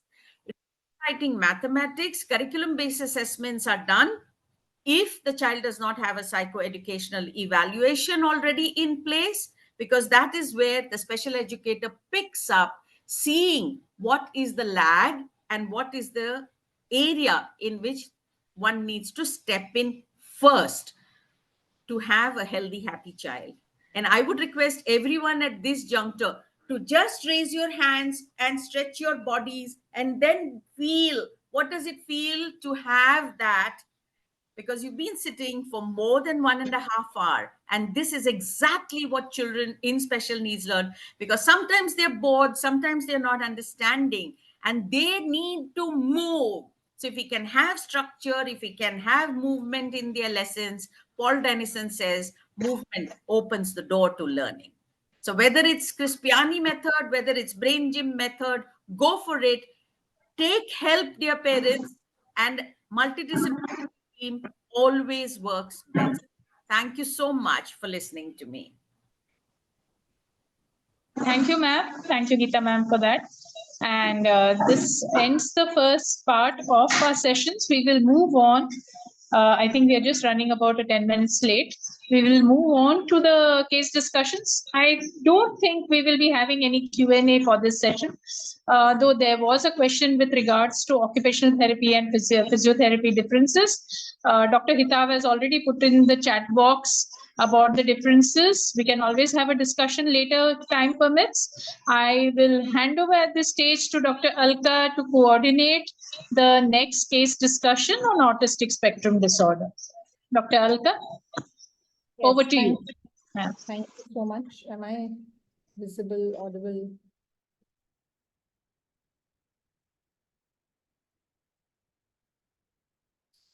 So,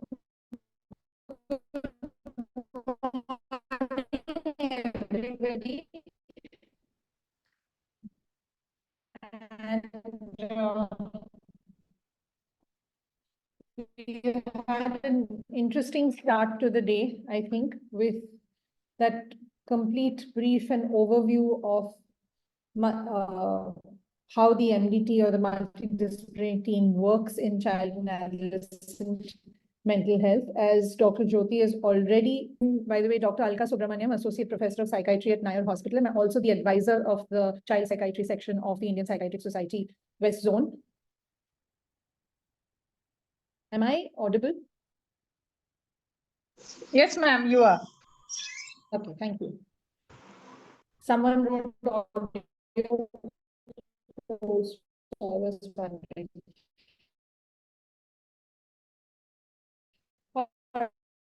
Ma'am, there are few disturbances in your The voice. idea of putting all organizations have come under one head is. Can I please request everyone to mute their mics this better, except the speaker? Ma'am, can you switch off your video? So I think your audio can be much better because it will use the less data. Yeah, it's better now. Okay, all right. So the whole idea of bringing this concept together is because many of us work in our little corners and our little pockets. But the need of the hour is to work together and try and network so that we have early intervention meted out to children who are in need of that sort of intervention. And through a series of cases, we thought we can actually discuss how this can be done, even if you are a practitioner who's going to be sitting alone wherever. So if you notice, all the panels have a psychiatrist, a physiotherapist, occupational therapist, psychologist, give that complete roundedness to that. And for the panel, the first case that we have, the presentation is going to be by Dr. Deepa Bhatt-Nair, who's a speech and language pathologist. And we also have with us Dr. Swati Shelke, Dr. Prajakta Nayak, Dr. Hiral Mishra, Dr. Manali Randive, and Shobha Srivastav from the special ed side. May I request all of you to just one by one introduce yourselves, and then we'll ask Deepa to start presenting her slide. So everyone knows who the panel is. Swati, we'll start with you, please. Please, panel. Yeah, I'm just putting on the slides because the slideshow has stopped. So just give me a minute.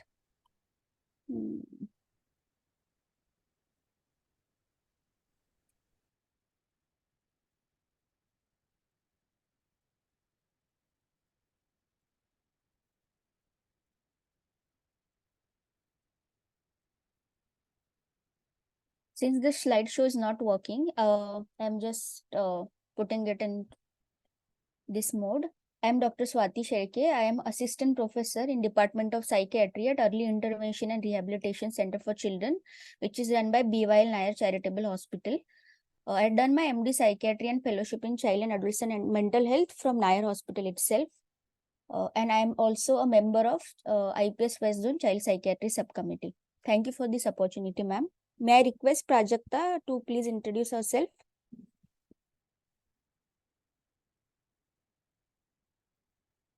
Just one line, please, slide. Prajakta, please, next.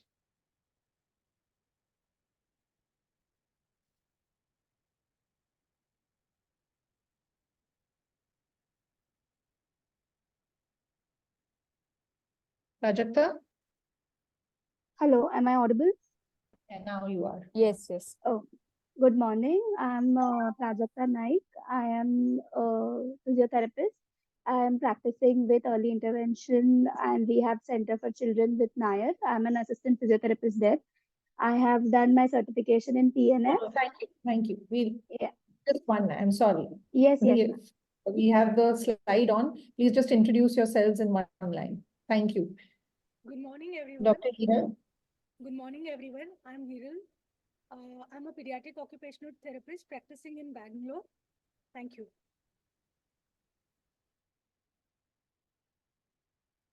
Hello, good morning, Anali? everyone. Am I audible? Yes. Hello, I'm a clinical psychologist and a psychotherapist. I practice currently in Wardha, which is in Maharashtra near Nagpur. Thank you. Dr. Deepa.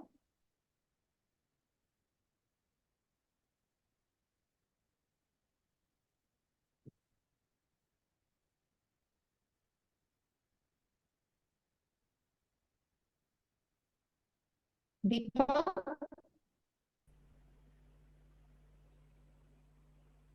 Okay, can we go to Shobha?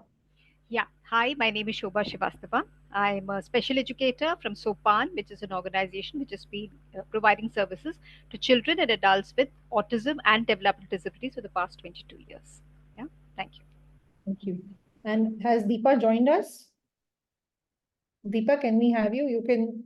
So what we'll do is Deepa can introduce herself and start with the case. And then we'll have one round where everyone will be given a chance to comment on the case and how you're going to approach the case. And then after that, we can have it like a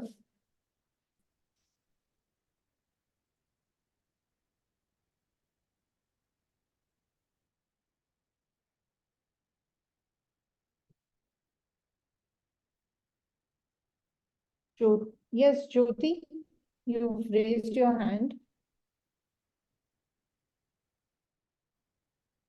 Jyoti Mohite.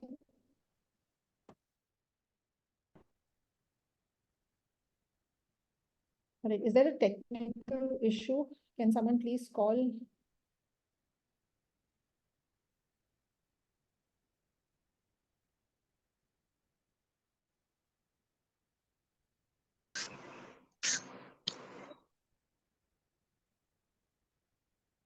Who would be presenting the case, Dr. Alka? She's presenting. I think she's on mute. We can't hear Dr. Deepa. Yeah. Can we have tech support help us, please? Can you unmute her? I'll tell Yogendra. Madam, actually, madam has unmute, but it's getting the sound. Is net issues there something?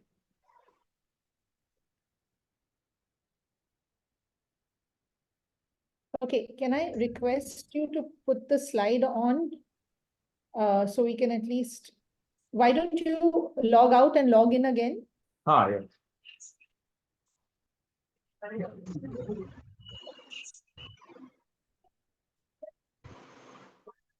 Are you audible now?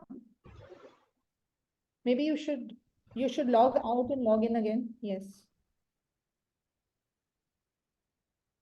Apologies to everyone about this. Swati, maybe you can display her slide on the case so everyone can have an overview of it while she joins back. Yes, ma'am. Thank you.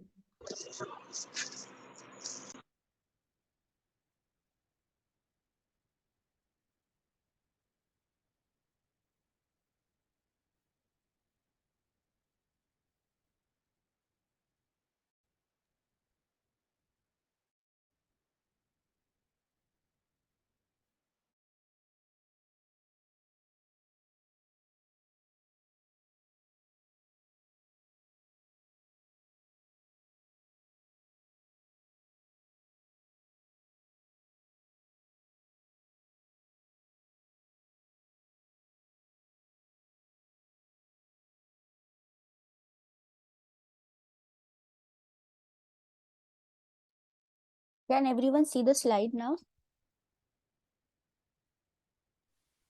Yes, ma'am. Yes. Yes. Okay. Swati, why don't you read out the case? Because I think she's not able to. 1 second. She's not, her audio is not working, and Yogendra will not be able to unmute her. We've sent her unmuting request. Even she is unmute, she is not able to, I think. Yeah, her audio is an issue, I think. Yeah.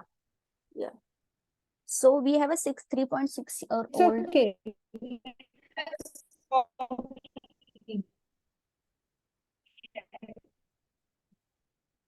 Yes, yes, please go ahead.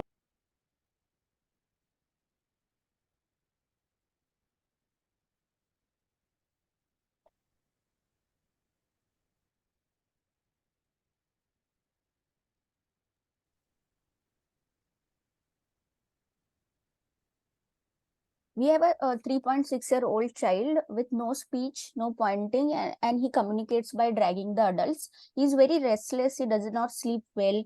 He has orosensory and oromotor challenges. He eats only mashed food. He is not a toilet trained and always constipated. There are multiple sensory challenges. All aspects of development are affected and the skills are scattered. And he has hypotonia. There is no pointing and no jumping. So this is the case, details in brief. So to elaborate, this case came to speech and language pathology because the child was not speaking but was constantly on the move, also was not sleeping through the night, dragged parents by the hand towards whatever he wanted, and had a habit of mouthing anything and everything that he saw. Keeps watching his shadow and likes to flip through the books in the house, but not for reading, just likes turning the pages, and is fascinated by the ticker on the TV. The parental interview revealed that he was the second child born during COVID-19, full-term normal delivery in the hospital. Birth weight was 3 kgs with a good score, and had a seizure 3 days prior to. Can I please request everyone to mute? Child had a seizure 3 days prior to their arrival for consultation with the early intervention team. On asking the parents reported that he is not toilet trained and he is often constipated. There's no family history of autism or any developmental disorder. They lived in a nuclear family and the older sibling is in class 4. On observation, there was poor eye contact, poor name response. The child did not follow instructions, however, was a cheerful boy. I'm just pausing here. Everyone is asking to share the presentation. We have 1 slide. Swati, I'm just reading out the detailed case since Deepa has logistic issues at her end. So, ma'am, I can display the Word file of the case. Is that okay? Yes, please go ahead. I've reached on observation as poor eye contact, poor name response, and does not follow instructions. The boy was a cheerful boy, played in the ball pool by himself, and did not interact with the team. Looked well groomed, but a little pale. Developmental milestones were normal and achieved on time. Speech milestones, the child had not yet spoken the first word and occasionally made some random sounds, but not very meaningful. There was babbling, but parents really did not pay attention to much of that. There were feeding and oromotor issues, needed support to drink water from the cup, was being fed mashed food by the parent, and the mother also reported that she fed him 4 to 5 times a day.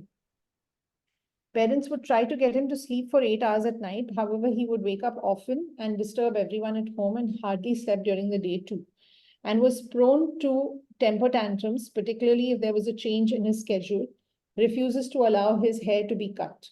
On examination, his pre-learning skills were below expected for his age. On ComDeal development checklist, gross motor skills were age appropriate, but there was a scatter. For example, not jumping, overhead throw was not developed well, and there was hypotonia. Fine motor developed till 16 months with gaps, not pointing yet. Scatter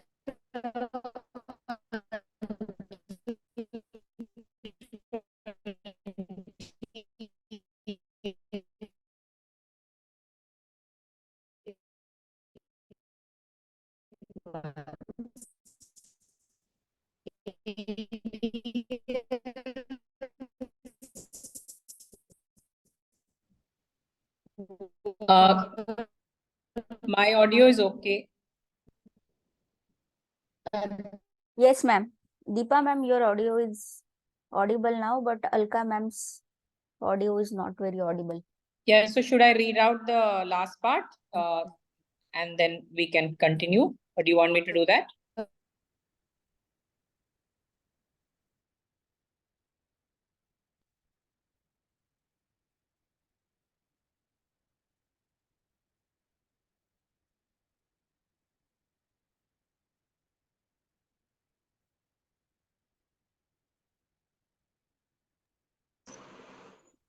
Deepa ma'am, can you just read out so that we can progress? Yes. So basically, because- the child was assessed on the COMDEAL developmental checklists. And as Dr. Alka said, gross motor skills were age appropriate, but there was a scatter. He, for example, was not jumping, overhead throw was not developed, there was hypotonia. Fine motor skills were developed until 16 months, but there were gaps. The child was not pointing yet, and there were scattered skills up until 28 months. Activities of daily living, 12 months and scattered until 28 months. Receptive language, scattered development until 24 months. Expressive language, development until 8 months and scattered until 12. Social development, again developed until 8 and scattered until 12 months. Emotional development, developed until 8 and scattered until 22. Just to keep it very short, one can say that the developmental profile showed a lot of scattered development and it was not appropriate to the child's age. The sensory profile revealed vestibular seeking, oral sensitivity, proprioception seeking, tactile and visual seeking. So multisensory channels were affected, and that is pretty much what the child is all about. So tell me, Dr. If we Deepa, can what have the single slide that I had shared on the screen, I think the panelists will get a broad overview on the basis of which this case could be discussed. Right. So while they are doing that, can you tell us when you have evaluated the child and seen him for the first time, what is your preliminary observation and what plan have you thought of for this child?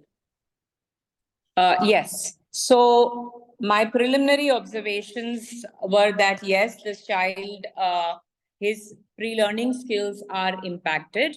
So I found that he was very restless. There was poor eye contact and difficulty following instructions. And like I mentioned, language evaluation, which we did on the COMDEAL checklist, showed that there were gaps in development. There were two things that I wanted to know. One, I wanted the occupational therapist and other team members, like the psychologist and the educator, to let me know what the child's levels were in other domains of development, because that would facilitate the overall development of this child. And in terms of intervention, I would have start first with the pre-learning skills. Only then would I be able to touch language. I would keep in mind some of the common mistakes that parents make, like forcing the child to speak and not looking at other methods of communication that could be developed while we were waiting for speech to develop. So this would be the broad thought process in my head.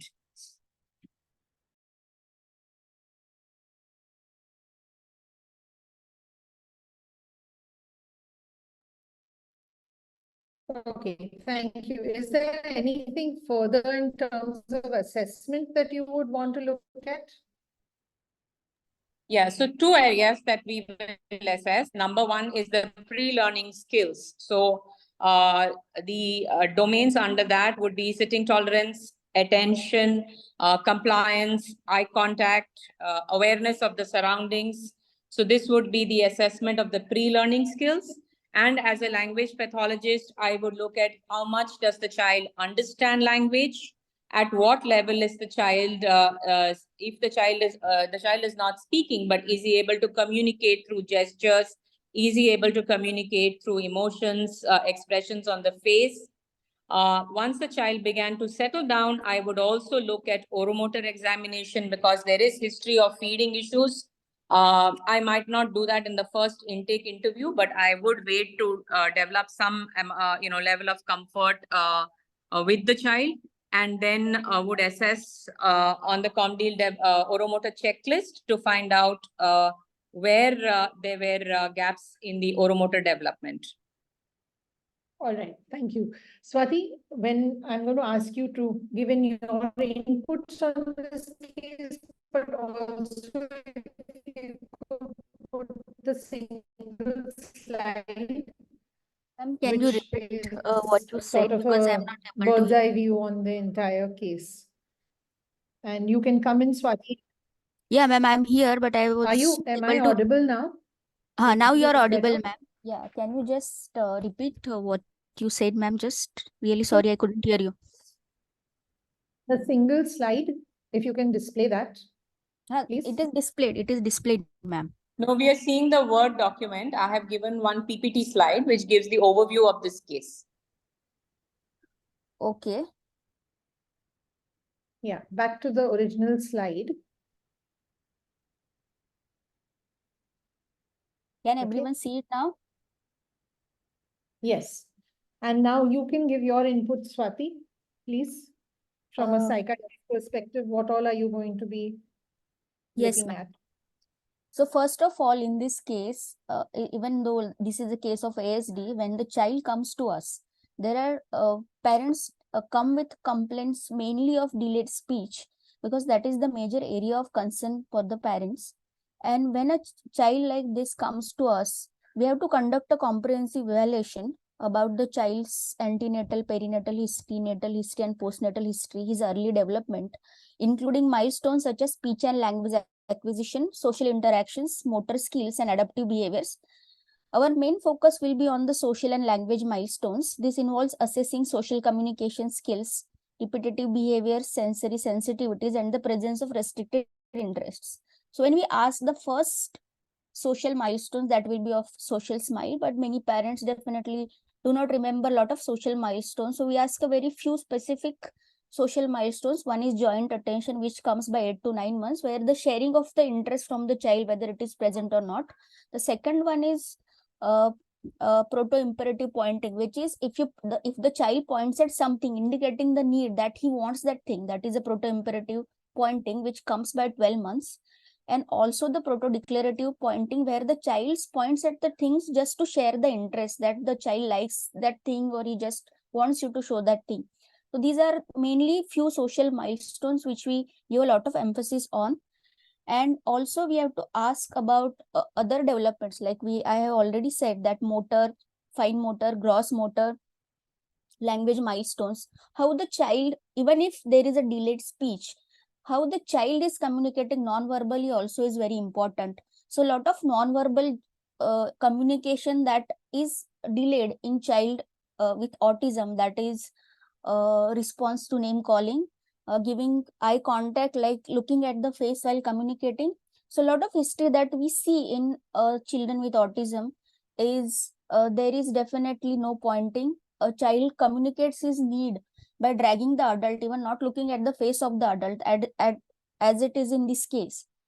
So when we assess the child, we also ask whether there are some repetitive play restricted interests, like a child lines the toys, and child has sensory issues, like child doesn't allow the parents to brush his teeth or her teeth, and there are wear specific selective clothes, as well as selectivity in the food, rigidity in the behavior, and insistence on the sameness. So a lot of these things we evaluate. Though we definitely take the history from the caregiver, we also have to clinically observe the child, and how the child is interacting with the parents, how the child is interacting with other kids, how the child is playing, is there any repetitive play observed, also are there any stereotypies where child is rocking to and fro. There is self-stimulatory behavior, hand flapping. If there are any sensory issues where child is mouthing the things, smelling things, whether the child is giving eye contact when you are assessing the child, whether the child is communicating with you. We have to also see if there are any delays or regression in the development, gather information about behavioral issues, if there are any feeding and sleeping habits, if there is any family history, any medical or psychiatric comorbidities, and the challenges experienced at the home. A direct observation of the child is definitely warranted.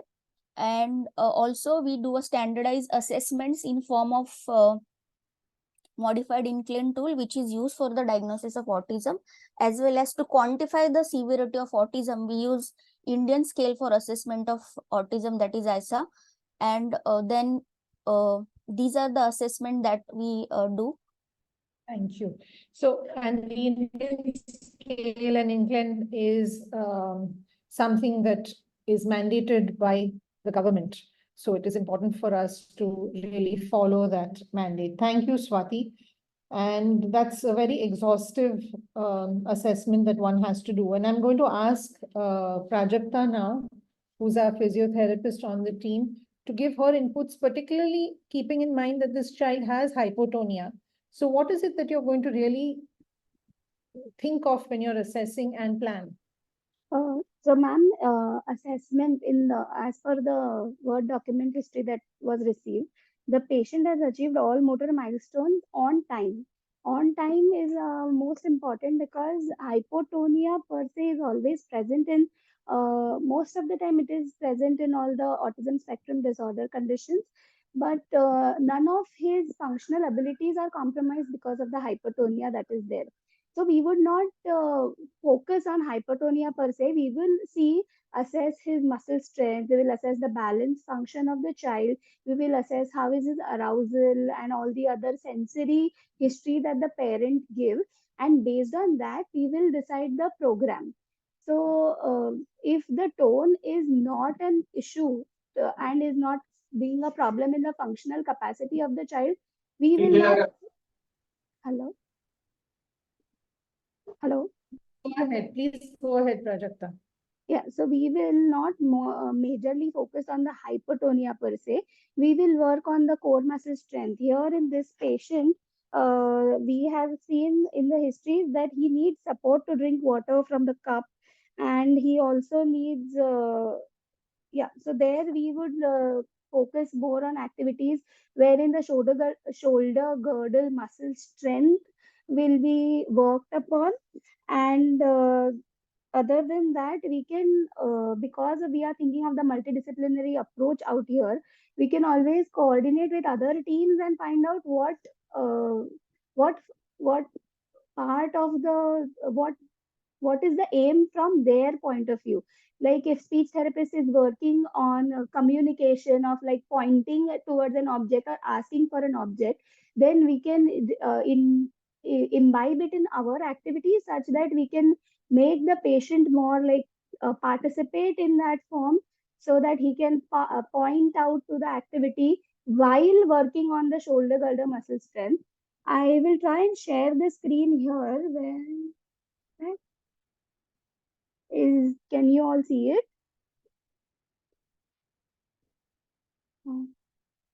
Now? Yeah. So I think this will be a good activity for this child, wherein, as given in the history, the child is proprioceptive seeking. He is also vestibular seeking. And so in this, we are trying to give him a lot of inputs that he requires from the sensory diet point of view. And also he has to apply strength of the upper body and shoulder girdle so as to do certain activities, wherein the strength of the upper shoulder girdle will also be worked upon. Excellent. Also, thank you. For the gross motor skills, again, not jumping, overhead throw was one of the gross motor skills which was affected.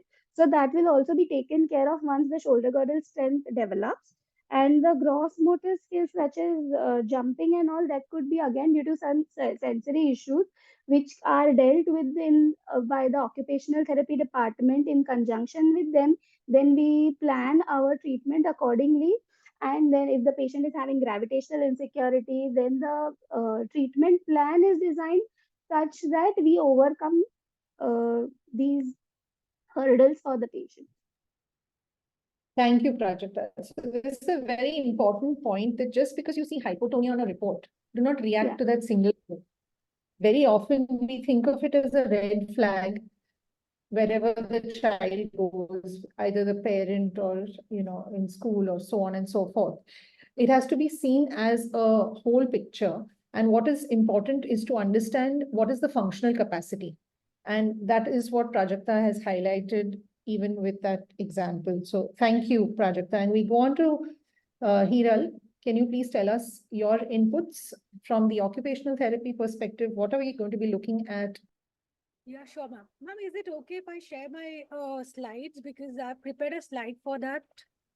You are slightly less audible, so little louder if you can increase your Yeah, sure, volume. I'll do that.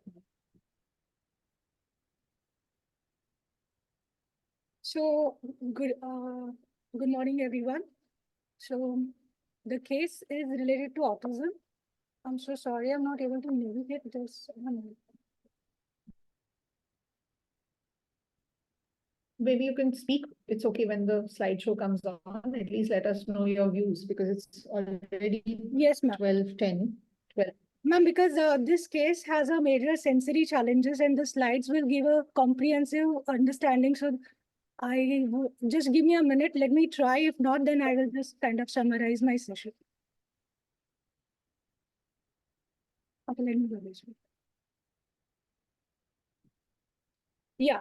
So as an occupational therapist, we would be seeing the detailed assessment through the parental interviews, giving the caregiver questionnaire to understand the child's detailed sensory systems, that is through sensory profile or sensory processing measure, taking a detailed history about the child's life skills. And to understand the child's gross motor and fine motor development, we will be try to assess the standardized scales like Peabody developmental motor scales, third edition, and to understand child's development from the play because it is a basic occupation for the child. So we will be taking a detailed play history and the social history for this particular child. So first and foremost, intervention when the child with autism comes to the occupational therapist, and the social is a major component where we need to target on. It is very important for a therapist to get connected, or to anyone who is working with the child with autism to, it is very important to get connected and have a good rapport building. Definitely, the intervention of the occupational therapy is more playful. If you see the any regular occupational therapy intervention, pediatric occupational therapy session, it's like you will be seeing like a therapist is playing with the child. So it is a playful and the child-led, where child is not forced or imposed on anything. So whatever child is going on the activity, we try to keep our goals in our head, and accordingly we fulfill our goals. And as this child has a major challenges with the sensory system, so we will be definitely taking a intervention sensory integration as a primary to start with, which is again, it is a child-led, and because the child is hyper-responsive, we would be initially starting hyper-responsive to the vestibular system. Because when it is a hypo, we really need to work on the slow rhythmic swing or the rocking and the bouncing on the exercise ball, which will help the child to calm down. And there was a question on the hypotonia, as the project had updated. The vestibular system and the proprioceptive system, these are the two important systems which helps us to develop a muscle tone.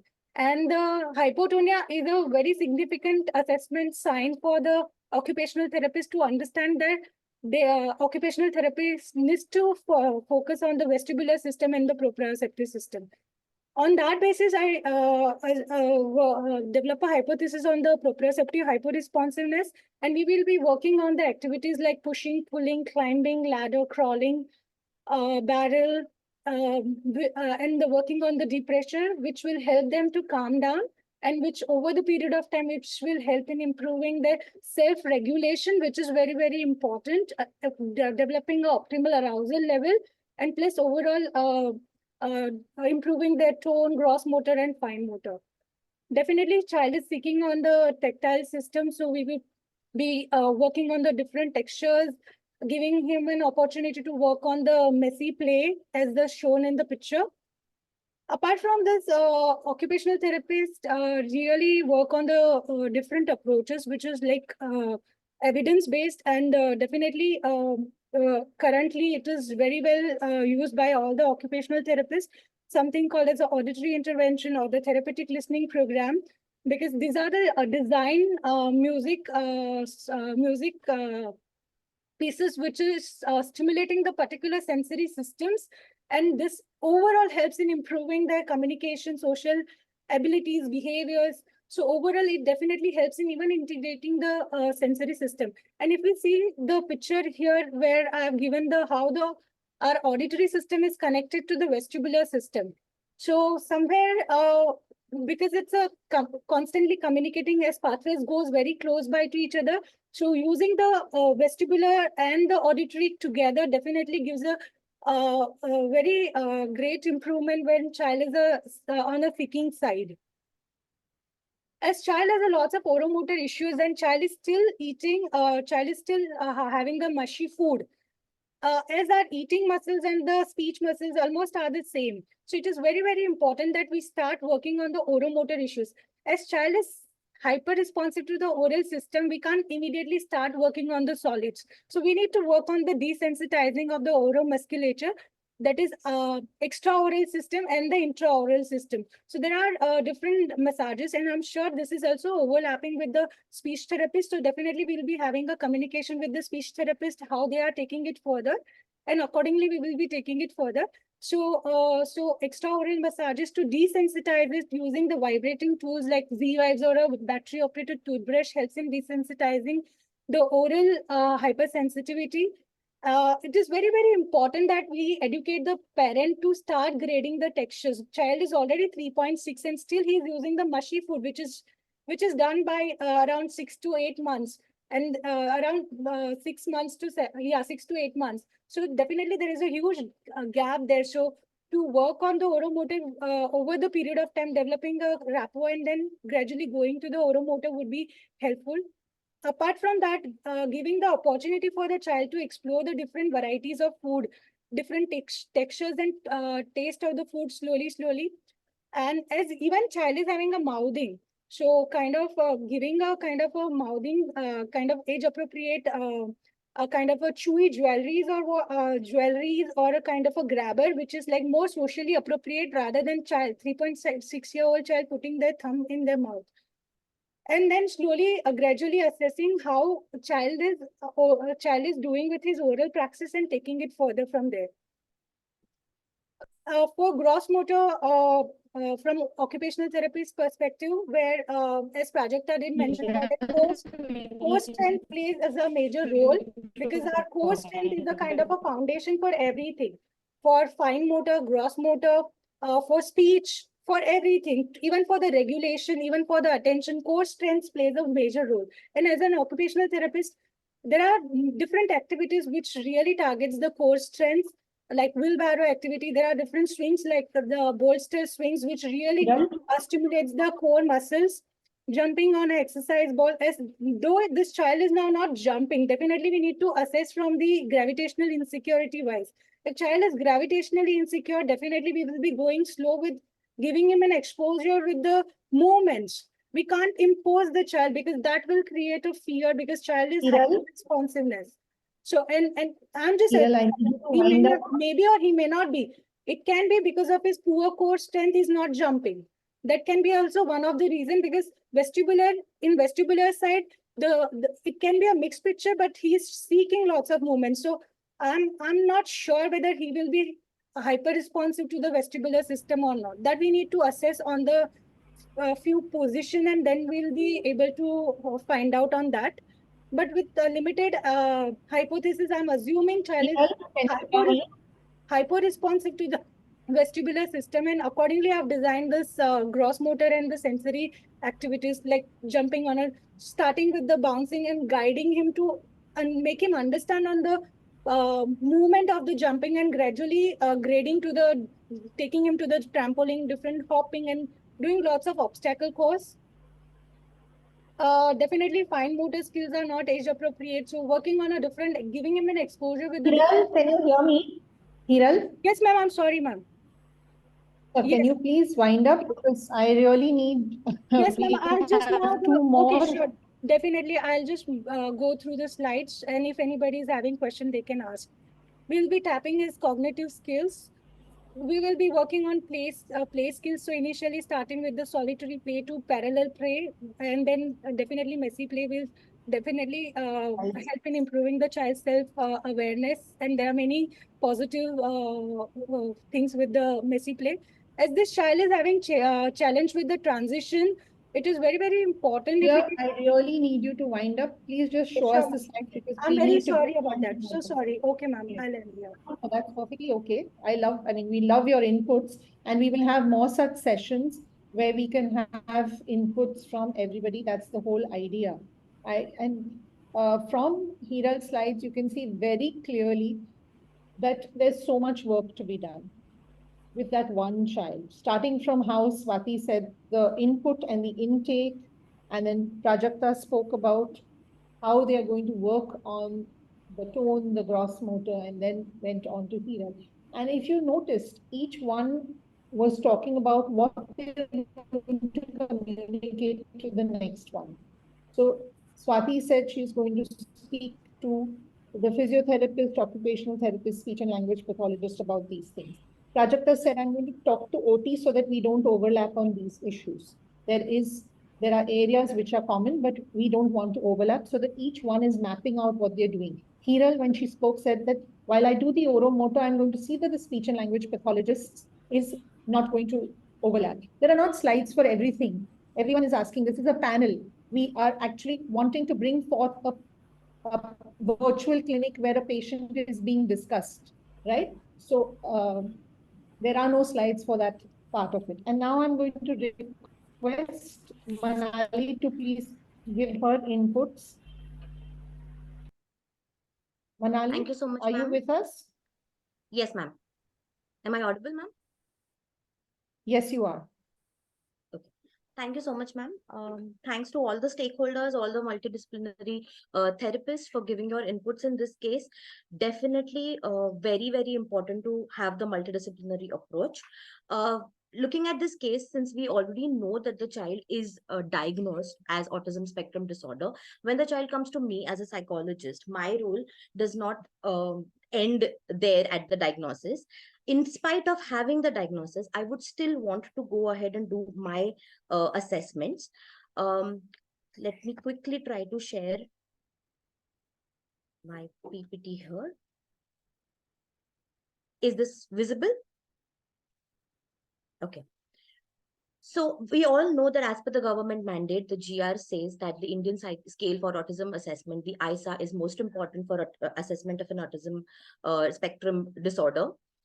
I, as a psychologist, have an opinion that the childhood autism rating scale is also equally important.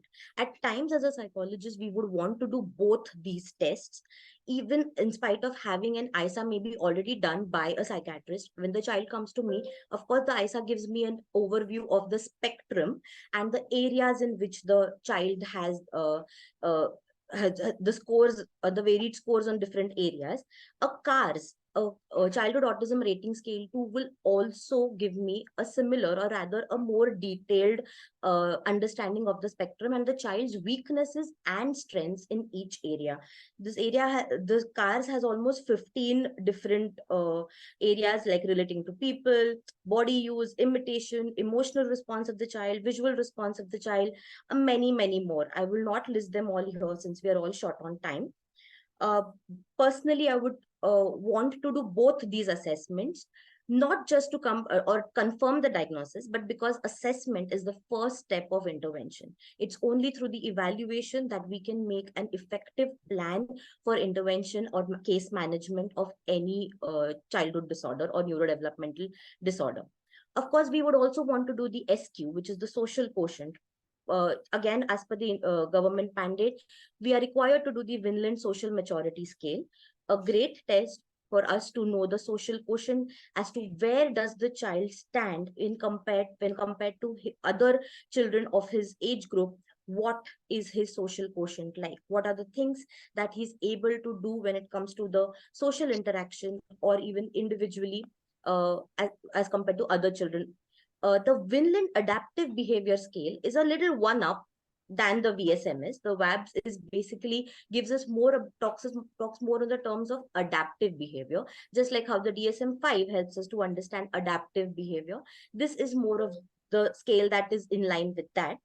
But a VSMS is equally okay. The government mandates us to do that. And even for disability certification, we need the ISA, we need the VSMS, and other things for the other disorders. So moving on to my role as an for intervention. Can you see this? Yeah. So we have all been talking only about the child. Every intervention that we have spoken about from every therapist point of view has been focusing on the child. As a psychologist, I would also like to focus on the parents, and the most important thing being the psychoeducation of the parents.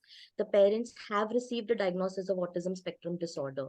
Do they really understand it? Do they understand it from the approach of neurodivergence, that this is not a disability, but just a different ability or a neurodivergence? That's most important, because the parent's attitude, the parent's approach, the parent bringing the child to therapy, and of course therapists doing great job, but the parents is spending most of the time with the child.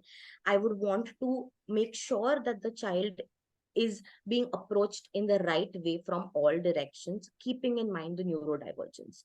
So the parents' involvement here is extremely important. Of course, behavior therapy or applied behavior analysis, functional behavioral analysis, or something what we call as the pivotal response training, basically understanding what are the child's abilities, what is he able to do, and then focusing on that, strengthening his abilities and filling the gaps or filling the areas that seem to be his weaknesses or areas that he's not able to perform or do better on. There's a new intervention called the relationship development intervention, which focuses on the social interaction of the children. Of course, with autism spectrum disorder, we all know that the main area or main deficit, core deficit, is social interaction skills. And relationship development intervention focuses on the relationship between the child and the parent. It helps the parent communicate with the child, not as a child having a problem, but trying to go down to the child's level to understand how is he communicating, trying to mimic his gestures, trying to start from where he is communicating, and then slowly, gradually build on and help him acquire some social skills. Social skills training, definitely very important, through hand gestures, functional communication. The speech therapists have spoken about this, but I feel like making a plan about it, because this particular child is non-verbal, has not said a single word yet, is not able to point to things, is dragging the parents or the adult to the object. Focusing on functional communication of the child through hand gestures, simple behaviors like modeling, behavior techniques like modeling, imitation, also using flashcards, like helping the child understand different emotions and how emotional expressions are made. All of this is a part of the social skills training. As a psychologist, I would like to make a plan around all of this. I would definitely suggest the parents to try to admit the child in an inclusive school. He's 3.6 years. He can be admitted to a nursery setup in an inclusive school along with a shadow teacher or a special needs teacher. Most important, to initiate and help him interact with his peer group. So socialization here is extremely important for the child. As a parent, as a psychologist, I would also advise the parents to increase socialization, like taking him to, in a controlled form, of course, taking him to a park, just letting him observe, just individually letting him play. Does not need to be, I want to reiterate, forced to play with other children. Just being there in that space, the child is learning a lot. Small group activity classes. So something like a multidisciplinary setup, a clinic. I would just want to mention here that I am here in Wardha, which is like a tier 3 city. I belong to Bombay. I'm from Bombay. All my education is from Bombay. But when I came here, I realized there is no space or no safe space for my special needs children to go and do all these therapies under one roof. And so I have tried to, just being a psychologist, I have tried to kind of give all of these therapies under one roof. I do have an occupational therapist who comes on a visiting basis. Vardha, unfortunately, does not still have a speech therapist. So please, if you guys can help us, just like ma'am said, we are all sitting in different corners, and a multidisciplinary approach is most important. I have not been able to find a speech therapist associate or specializing on autism for the last 7 years, mind you. So it's extremely important You will find that we you will Sorry, soon find, Manali. Thank you so much. thank you so much, ma'am. Of course, family therapy and just Very, connecting parents to a support group. Sorry, ma'am, I can't hear you. That's very comprehensive and very.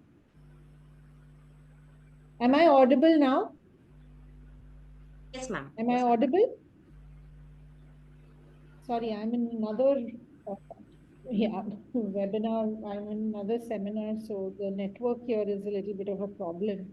But Manali, that was really very lucid and a good snapshot overview about the processes and things that are done while evaluating the child. And we do agree with you, because in our Nair MDT also we do CARS to give us a better understanding of the in-depth analysis and not just, and don't get disheartened. I'm very glad that you're working in Wardha and you've managed to start doing these things as a MDT, and don't worry, it will expand very soon. There'll be somebody who will want to take up speech therapy in Wardha just so that they can join your team, and we wish you all the best for that.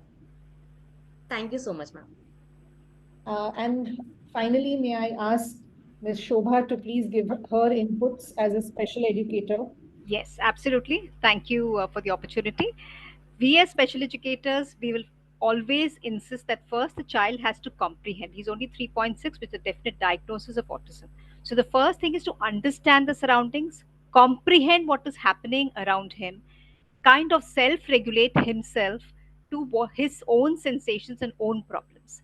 So that is the primary objective, is to develop receptive language and then therefore to develop expressive language.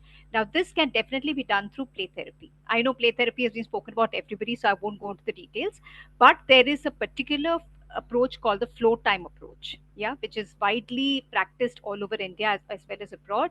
Flow time approach, which has been started by Stanley Greenspan, which basically talks about play therapy and flow time therapy. So one has to first observe the child, then approach the child gradually, and then try and interact with the child.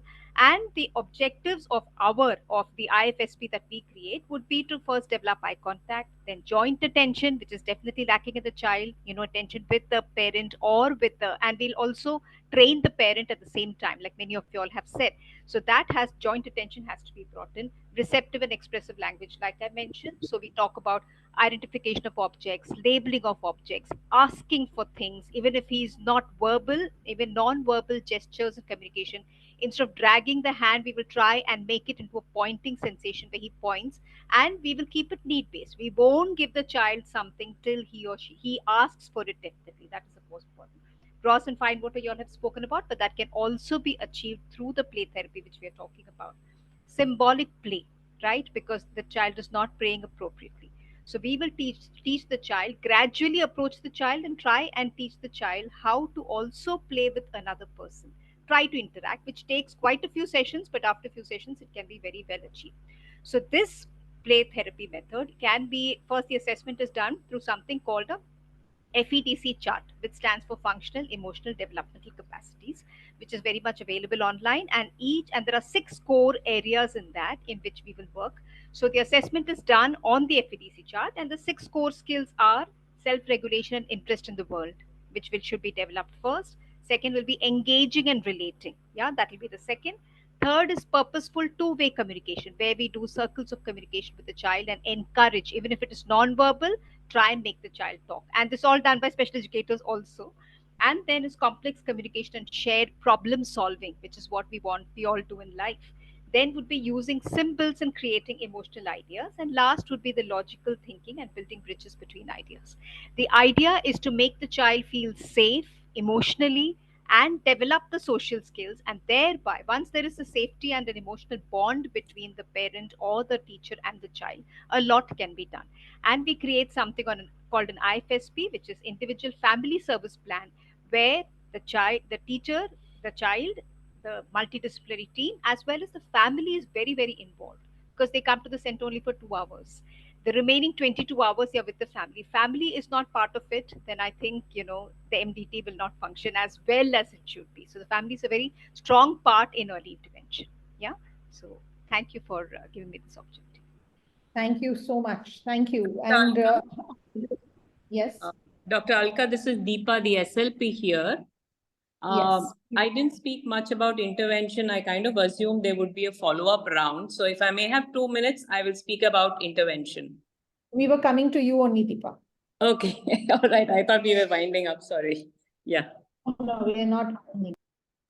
I was just trying to say that we will have no time further to discuss things because we are almost at the end of the session. So you can speak and then we will have to wind up.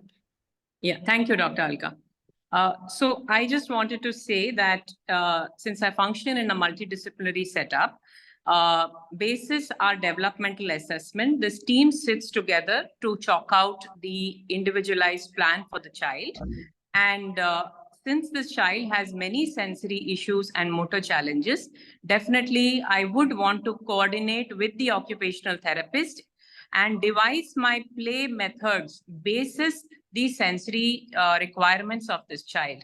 So if the OTIS tells me that, these are the kind of proprioceptive inputs that need to be built in, that is what I will keep in mind when I devise my play interaction with the child. As a speech and language therapist, my role is to create an environment which is enriching, from which the child can learn. The team will work together to build skills in order to be able to learn and develop those skills. I will definitely not force this child to speak or communicate in any way, because I see that this child has challenges and therefore forcing the child is not a good idea at all. I also see that probably this child will have some strengths in the visual channel because he's interested in the ticker tape. He is flipping pages, and that is something that I will capitalize on. I will look at a lot of visual supports, structuring his day, helping the parents to use a visual schedule, like the occupational therapist also mentioned. In addition to that, a communication board. Nowadays, we find the Avas app very helpful, and we introduce it early. We don't wait for the child to experience failure in terms of speech. We introduce it early. Another way in which the Avas is helpful is, it saves the parents a lot of time and effort making visuals, although many are now available to purchase or download off the line. But I feel the Avas definitely solves a lot of problems, and children these days take to it pretty easily.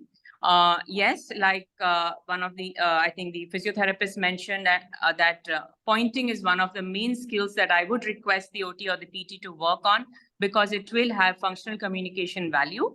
In terms of communication goals, I would be very focused on functional communication, and therein I will look at a range of communicative behaviors, from requesting to protesting, to commenting. And this is what I will train the parents on, empowering them to use parallel talk, where they are trained to pick up any method in which the child is trying to communicate. So it requires a lot of effort on my part to sensitize parents to identify non-verbal means of communication, whether they be positive or more primitive like crying to communicate.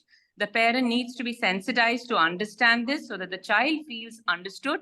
Where need be, we replace the primitive methods with more appropriate methods, and praising the child for attempting to communicate so that there is more of that. looking at ways in which these attempts to communicate can build up, because therein then the neuronal systems will strengthen. This is pretty much, in a nutshell, what I would do. And either me or the autist will take on the oromotor and orosensory goals basis the assessment. All of my goals will be developmentally based. So functioning, aimed at the lowest level at which the child is currently functioning and building up thereafter. I will also keep a close watch on the timelines, because this child is already 3.5. If I'm looking at inclusion into regular school, that means I need to have his pre-learning skills, developed and a strong foundation as quickly as possible, because strong pre-learning skills will give us exponential gains across the profile. So using the profile to monitor every 6 months to see that we are on track.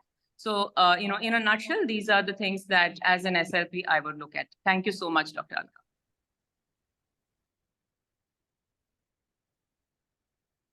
See that there is so much that she's actually compressed into those 2 minutes to try and give it to everybody, that what, how intensive the work is and what is the quantum of work that requires to be done. And speech is the core in autism that we work at, because there are non-verbal children where we have to actually develop the communication, social communication through nonverbal techniques, and also to step backward when we're talking about assessments. Nowadays, central auditory processing has become the focus of assessment very early on. So there is no question about it that this becomes a very important aspect that we are covering. And again, like she said, I'm going to speak to the occupational therapist about the oromotor, and then we see how we can work in tandem with each other for the benefit of the child. And very quickly, before we wind up and start the next one, I'm just going to ask Swati. Swati, in terms of management, medication, and otherwise, is there anything, just 1 minute, okay, that you would want to? Yes, ma'am. So I would like to speak about sleep issues and constipation in this child. Constipation is very common in children with autism, and about 70% kids have this, as this child is also having. So there is a selectivity of food. Also, the children these days are eating a lot of processed food and junk food. And also in autism, there are dysregulation of commensal flora in the gut. There is a lot of discussions currently going on gut-brain axis, and there is a dysbiosis of gut microbiota. So what we really can do in these kind of cases is prebiotic use and probiotic, means use of high fiber diet, food selectivity, like this child is only eating mashed food. So with the help of occupational therapy and speech therapy, if we can introduce the different types and consistency of food in this child, and if there is a severe constipation, then we have to use medicines like lactulose or probiotics in this case. And the other issue that we see very commonly, as is seen in this child, is sleep difficulty. About 80% of kids with autism have sleep difficulties. So before going on to the medicines, we first try the behavior modification. So we tell parents to follow the regular sleep hygiene, limit screen use. There should be more physical play, bedtime scheduling, stopping afternoon or daytime naps. Sometimes they last for 5 to 6 hours, and maintain quiet environment while sleeping. So all these things can be tried. And even if with this, if the child is not sleeping, because there is a melatonin dysregulation in children with autism, we can use melatonin in kids with autism. For other medication management, if there is a severe hyperactivity or behavioral issues which are interfering with various therapies, we definitely use medicine. Risperidone and aripiprazole are recommended in kids with autism. So we frequently use these medicines. So that's all from my side. Thank you, Swati. And why this is important is because if those things which are medically unstable are not regulated, then none of the therapies will penetrate. So it's very, very important that we accept at times that medication is as important as everything else. There's a great reluctance to accept medication in children in general. No parent wants to try that.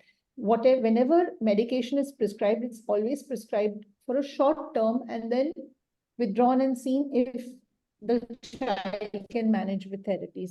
There's no point in us trying to do everything and intervene in every way if there is so much of dysregulation in the body itself. So all these have to go hand in hand, and without that, it's not going to work. So we started off with a case which came to Deepa, being a speech and language pathologist, and she put together her plan and how to go about it. And from there on, you saw that everybody involved in the case had a different dimension to bring onto the case. And usually this team sits together and discusses the case and discusses exactly what is to be done.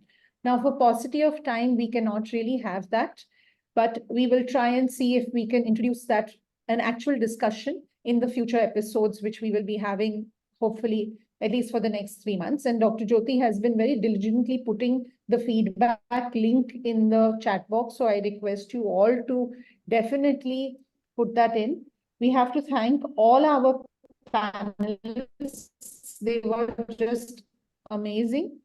Swati, Prajakta, Hiral, Manali, Deepa, and Shobha, you've done a wonderful job and brought to the ASD, and I thank you for that. And without further ado, let's move on to the next case. And for that, I request Nidhi to please take over.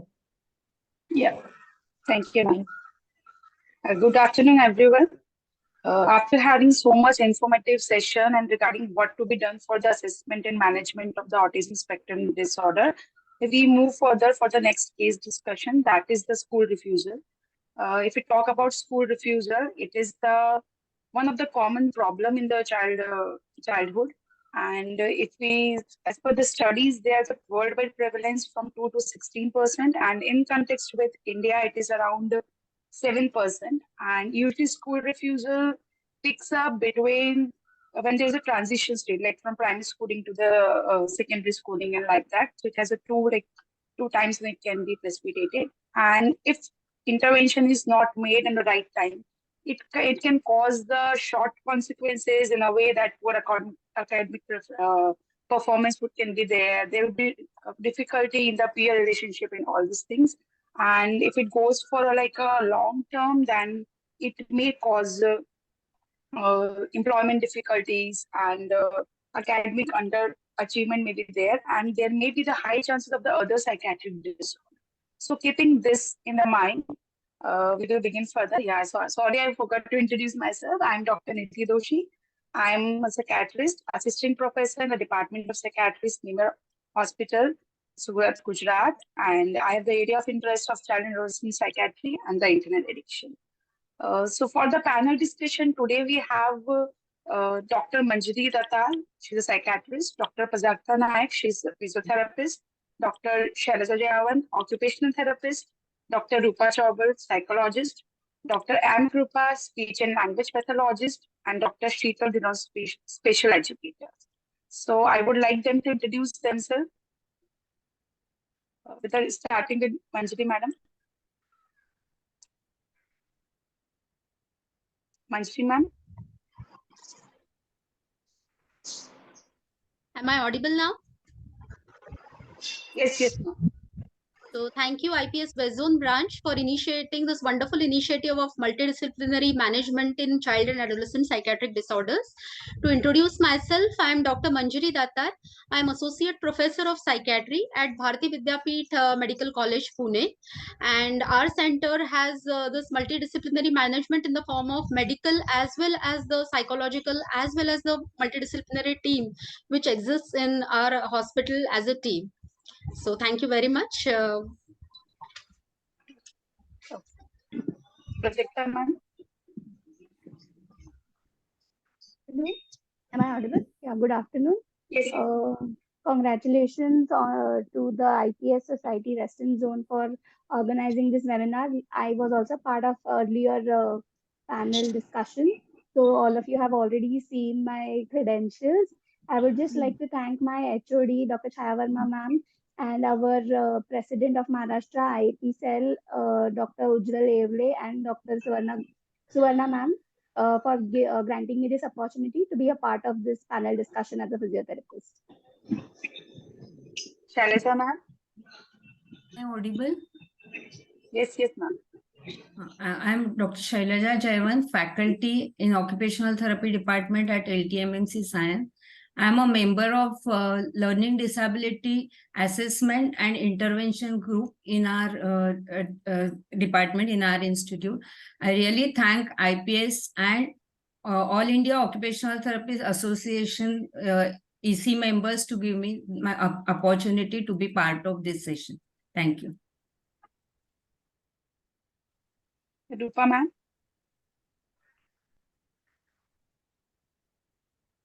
Hello, everyone.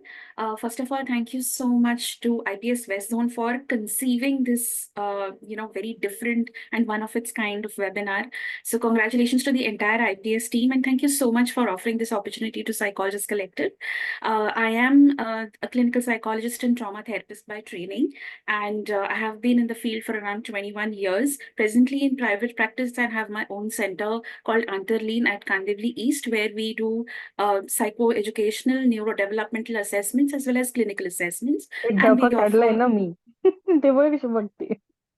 I'm sorry. Hey, I would request everyone to kindly mute themselves. Yes, continue, Rupa. Yeah.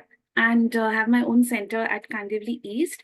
I am presently a psychologist in this panel for this case of school refusal. Thank you so much. Krupa ma'am? Yeah, thank you. So I'm Dr. Kripa. I'm a speech language pathologist by profession. I'm a Hanan certified speech language pathologist where I work with a lot of parents and families with children who have developmental disorders. I'm an assistant professor at the Department of Speech Language Pathology, Sri Ramchandra Faculty of Audiology and Speech Language Pathology in Chennai. I am also associated with a special school that is run by my mother, it's called Vasantam, which is also in Chennai. I have over 15 years of experience working with a diverse audience and children and their families. Glad to be part of a multidisciplinary team here, and it's nice to see everybody listening and taking inputs and sharing with each other. Thank you. Peter ma'am, can you please introduce yourself? Yeah, hi. Hi everyone, this is Sheetal Dillon here. I'm a clinical psychologist and a special educator. I am working with the Nair Psychiatry Department with the Learning Disability Clinic. I've been there since I think over a decade now, and very closely working with Dr. Alka Subramanian. So thank you everyone. It's nice to be a part of the team. Okay, thank you ma'am. So today we were discussing about the case, and the case would be presented by the Rupa Chaubal madam, who is a clinical psychologist. And after the presentation of case, we can divide the entire discussion into two parts. In the first part, all the speakers can talk about the assessment method and the differential diagnosis. And in the second part, we can take over the interventions and role of your discipline in a handling treatment of a school refusal. Okay, so I would request Rupa ma'am, if you can share the case. I'll just quickly share my screen. Yeah, sure. Is this visible? Yes, ma'am. You can put it to the slideshow, ma'am. So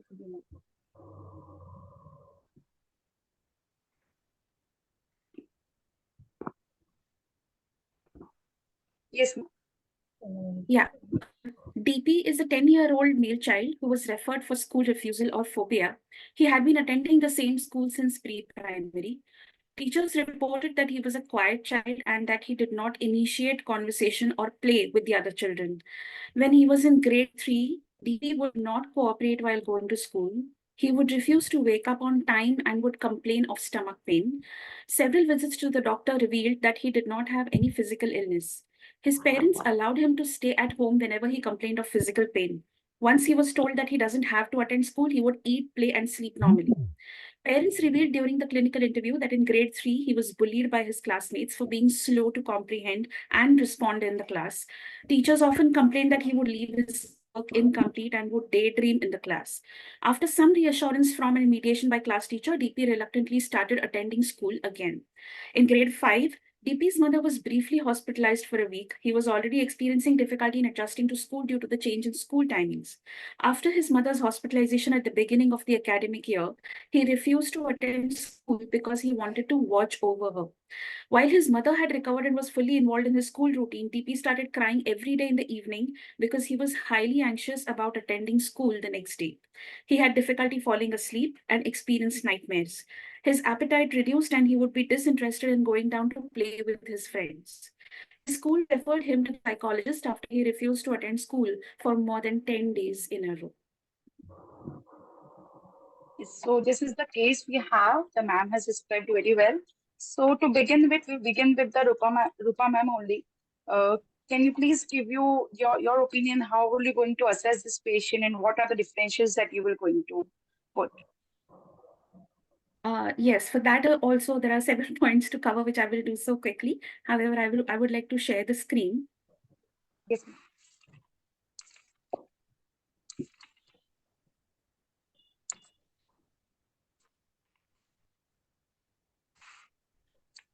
So, since this case covers data ever since this child has been in the school since preschool till now, we see several factors come into play.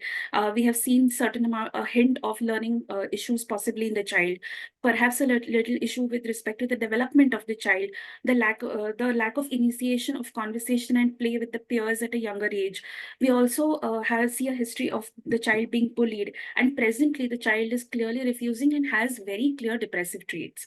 So here in the assessment, a holistic assessment by the psychologist is taken up, starting with the case history where we cover the entire birth history from perinatal, prenatal to the developmental history to assess if there are any delays with the developmental milestones. The educational history, how has this child been performing, what are the teachers' report in the class, as well as the comments on the report card that are very clearly seen. Then the medical history and the family history, including the family environment and how the child is being disciplined, etc. So it's a very comprehensive history taking that is done by the psychologist, other than the presenting complaints that are mentioned to us at the beginning when the child is brought to us. Secondly, most importantly, the clinical interview with the parents. Now, whereas there are very specific kind of interview schedules, for example, the ADIS, which is the anxiety disorder interview schedule. But other than that, also a clinical interview with parents primarily focuses on what are the issues that the parent has noticed since the day the child was born till now. And those specific behaviors are basically jotted down. Along with that, how the parents have coped till now, what has worked, what has not worked. This history also is maintained very clearly by the psychologist. Next, considering that we are looking at certain difficulties presented with the learning ability of the child, we may consider doing an IQ assessment to assess if there are any intellectual deficits or intellectual concerns, intelligence-related concerns in the child, for which we may have to provide certain aids or perhaps an assessment by more specialists and maybe an intervention from that perspective. Likewise, we would also consider if at all there is a neurodevelopmental concern. For example, the whole aspect of where the child did not connect with his peers at a younger age. Is there a possibility that the child is on the spectrum for autism? Or another possibility that the child has ADHD because he has not been paying attention in class, and there have been complaints of the child being lost in daydreaming very frequently by the teacher. As a psychologist, I would also consider doing some amount of emotional testing with this child, because very often there are a myriad such difficulties that are presented. However, when we do emotional testing, a lot of emotional concerns come up where we realize that these difficulties that we are seeing with respect to academics, behavior, communication, etc., are actually coming from the space of emotional distress or lack of emotional coping. And hence, a children's apperception test is a good point to start, or perhaps even a kinetic family drawing or a kinetic school drawing. These are the kind of tests that we would definitely look at. These are more of projective tests where we try and, or semi-projective, where we try and understand the emotional environment of the child, what they are thinking, feeling, and how they see people around them. Also, an assessment of possible learning difficulty, because we have noticed that the child has a history of bullying because he has not been able to comprehend or respond in the class as in when he was asked. And finally, if necessary, then a school refusal assessment scale revised.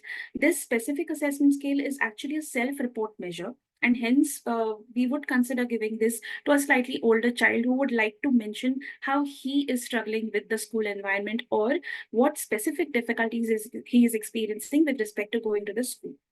So this is not a very entirely comprehensive, because obviously depending on where the entire assessment is hinting at, we may add some more assessment measures to clarify not just the diagnosis, but also to inform our intervention plans specifically. And secondly, the differential diagnosis. There are many to consider here, since we have given a large data of, in this case, we are very clearly seeing social anxiety. So we would like to assess if the child has a social anxiety disorder, separation anxiety disorder, because after 1 week of hospitalization of the mother, the child has been extremely reluctant to go to school and wants to watch over her. There's generalized anxiety disorder. There are psychosomatic complaints. The child is not willing and feels extremely anxious on one day prior to attending school. Then there could be specific phobias. So certain children have exam anxiety, or certain children have difficulty with facing strangers or not wanting to communicate with them, or perhaps difficulty if they are being asked in the class at a larger level to respond to certain academic content. So there could be certain very specific phobias which relate to certain physical ailments also that have been seen in children. There could be major depression. There could be oppositional defiant disorder. This is again what we see in alignment with ADHD disorder also. There's post-traumatic stress disorder. That also possibility exists because of the history of bullying that the child has experienced. A basic adjustment disorder, where we are purely looking at only emotional concerns and hence the child is finding it difficult, or perhaps the child has relocated with the entire family to a new city and hence is apprehensive. ADHD or specific learning disability. This is something we definitely would look into, given the nature of the academic difficulties that the child is experiencing.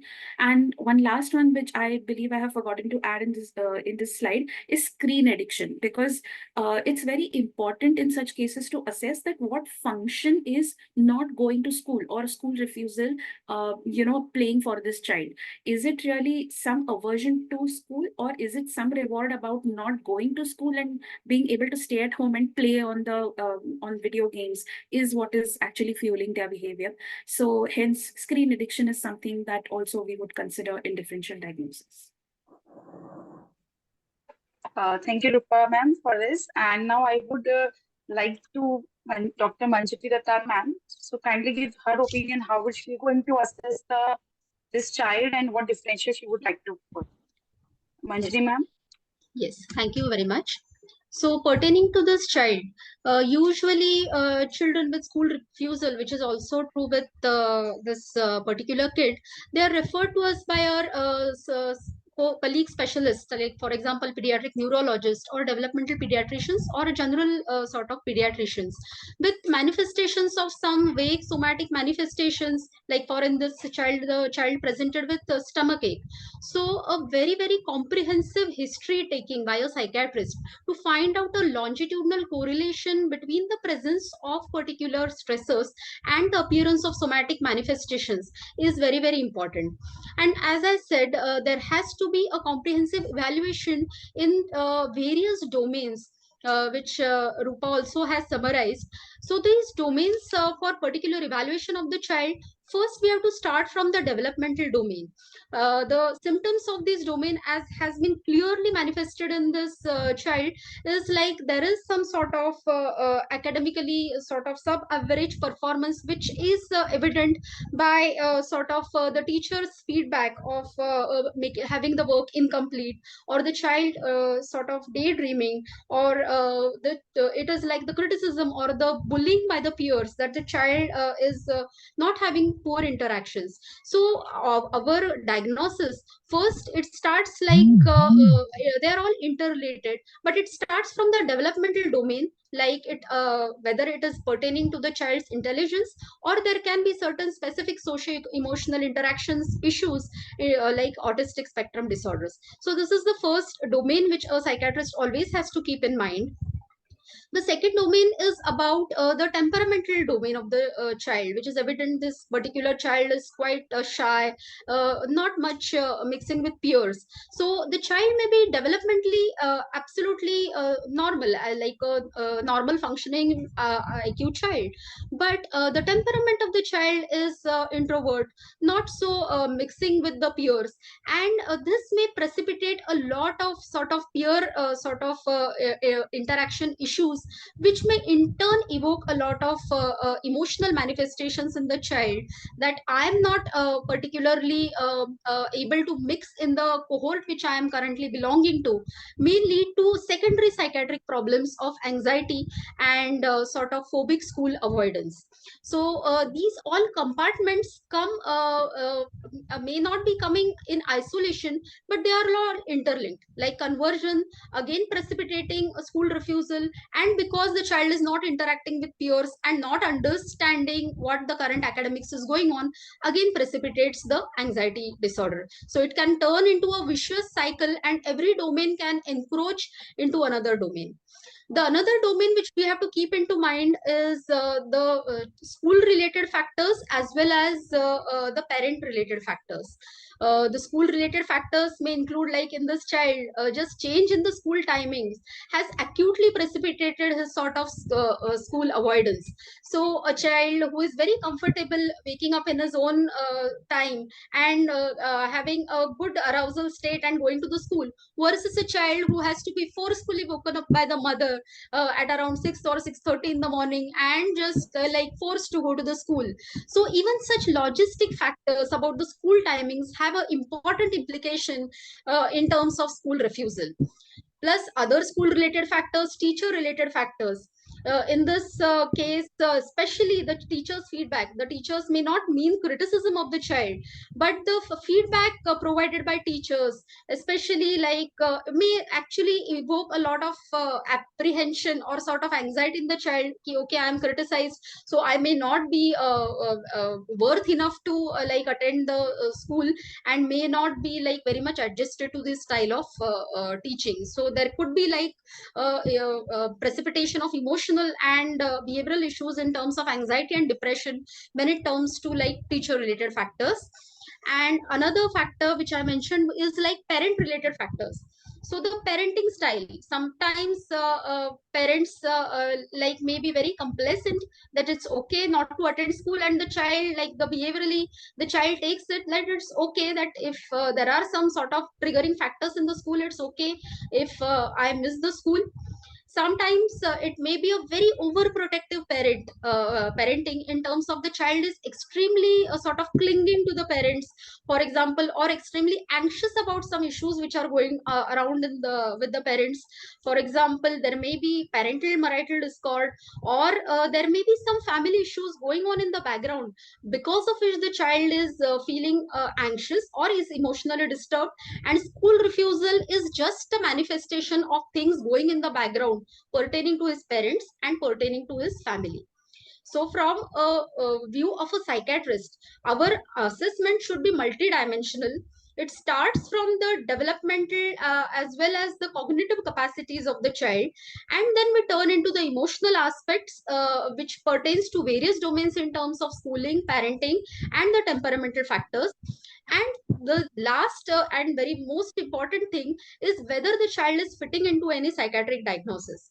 In this patient, it has been mentioned that the child is daydreamer, or the child is not much attending to classes. So with this normal sort of developmentally normal, or with a normal IQ child, what could be the causes which leads to inattention? So whether it is a manifestation of ADHD, that is hyperkinetic disorder with prominent inattention, that is a very important psychiatric diagnosis. Secondarily, anxiety and depression with various spectrums of manifestations in the form of conversion disorders, and spectrum of child sort of psychiatric disorders, which already Rupa mentioned in her slide. And it also can be related to behavioral issues. School refusal is a very important manifestations of children who manifest with conduct sort of disorders in the form of they are not adjusted to that peer network and sort of disregards to sort of social norms which are expected in the school is not it is not accepted by the child. So it can be a manifestation of an important behavioral disorders like conduct. So as a psychiatrist, we have to keep into mind developmental sort of abnormalities in the form of like IQ as well as autism, psychiatric manifestations in the form of ADHD, emotional disturbances in the child, and third is the temperamental factors in the child along with the situational factors of parenting, family, and the school related factors. Thank you very much. That was the input from my side. Thank you, Manjari ma'am. So we can see this behind the school refusal, there can be so many factors which we need to evaluate and assess. And we have to also keep in mind various psychiatric disorder, as ma'am has told. So now moving towards the physiotherapist, Prajakta madam, can you please give your input for the assessment of this patient particularly? Prajakta ma'am, over to you. Yes, thank you, ma'am. So in this patient, first of all, we will screen for, as the patient has been complaining for physical pain, we would just screen for physical pain, any muscular or any ligamentous laxity. So we will check his mobility, strength, and balance. Have he achieved all the age appropriate functional capabilities? What is his participation in daily activity during the vacation period and also during the school time, and his daily routine in general? What he does from morning gets up, from the time he gets up to the time he goes to bed, how much time where he's spending, and on the basis of that then we can really decide whether it is so much of a muscular problem or a physical problem, or is it a psychological problem, of course in keeping everybody in loop, and then progress further to decide the treatment approach. Yeah, then moving further, we would like to ask Shailaja ma'am, the occupational therapist, to kindly put their opinion on the assessment of this patient. Thank you. As occupational therapist, I will first take the parent interview and first will evaluate about the child's participation in class, in leisure activities, as well as in recess. Maybe I will ask the parents to take a feedback from teacher, because teacher is the one who is observing the child in the class and during the recess. As occupational therapist, I will do a standardized tool assessments by using various assessment for school function assessment like BOT2 for motor proficiency, BDVMI for visual-motor integration. For evaluating the visual perceptual skills, I will do a test of visual perception. Then as the history suggests that patient has an attention deficit, I will also evaluate for a ADHD standardized tool that will administer. The many assessments may overlap with the other team members, like as the psychologist mentioned about the projective techniques, use of projective techniques and VSMS. Why I'm saying VSMS is I'm also suspecting some kind of intellectual disability, maybe a borderline intellectual disability, because initially the child was not complaining about a difficulty in comprehending, but after third or fifth standard, the child has started difficulty in comprehending, which is also maybe an indicative of borderline intellectual disability. Along with that, as an occupational therapist, I want to see a daily functional ability of the child. So I will administer the functional independence measure scale and other developmental assessments. I will also administer, as if the psychologist provide me with that data, I may not administer the child anxiety depression scale, which will give me an idea whether child is depressed or not. Very important to observe the participation in academic activities, as this child is more anxious about the academic activities. We all are mentioning about the parental participation in the mental health of the child. So I will take a detailed interview about the family environment and setup, whether the child is having lot of stress from the family members about his school performance. So the parental detail interview is important. So for going for differential diagnosis, as all earlier experts have told us, the social anxiety disorder or a depression disorder I will go for. I will also evaluate for school phobias and oppositional defiant disorder. From overall history, I feel the child has a attention deficit, and the occupational therapy point of view, special learning disorder assessment, I would like to give a handwriting assessment for this child. And also for a borderline intellectual disorder, I will give other non-standardized tests to assess whether the child really has a problem in language development, handwriting, or a maths development. Thank you. Yes, it was a great insight into how you were going to assess this patient. And now I would request Krupa madam. Can you please? Yes, thank you. Yes, ma'am, thanks. So I think quite many of them have shared different diagnoses and mimics that could be possible disorder that could lead to. So some of them were people have mentioned about autism spectrum disorder, or the child could have had social communication disorder or attention deficit disorder. Another thing that I want to add on to the list that we were thinking is selective mutism, where we find some children who may be talking and communicating quite well at home, but in other scenarios, they may not, like especially at school. They don't even open their mouth, they socialize very limitedly. However, we could probably differentially diagnose sometimes children with selective mutism may be able to read and write and perform quite well. However, only with respect to verbal communication, they may not really do well at school. So we will want to check that.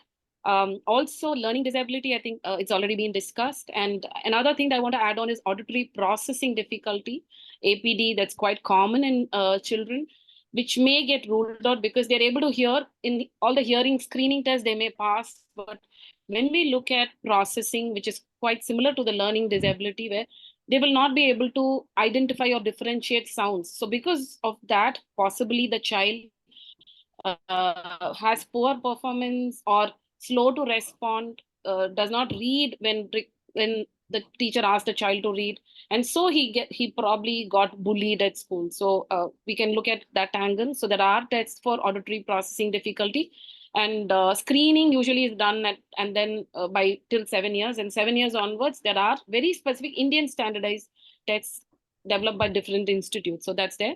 Another common thing that gets missed out is unilateral hearing loss, where the child is hearing in one ear. So he responds. The parent may not have concerns about the child hearing or not hearing, but because the one ear is not hearing, the other ear is hearing, there are chances that he might have got missed out. And because he's responding and there's no concern, later audiological assessment would have not been done and got missed out. So again, he's missing out information, or a high frequency loss where sounds like sh and all are getting missed out. Again, because of that, he is underperforming at school and leading to bully and refusal to go to school.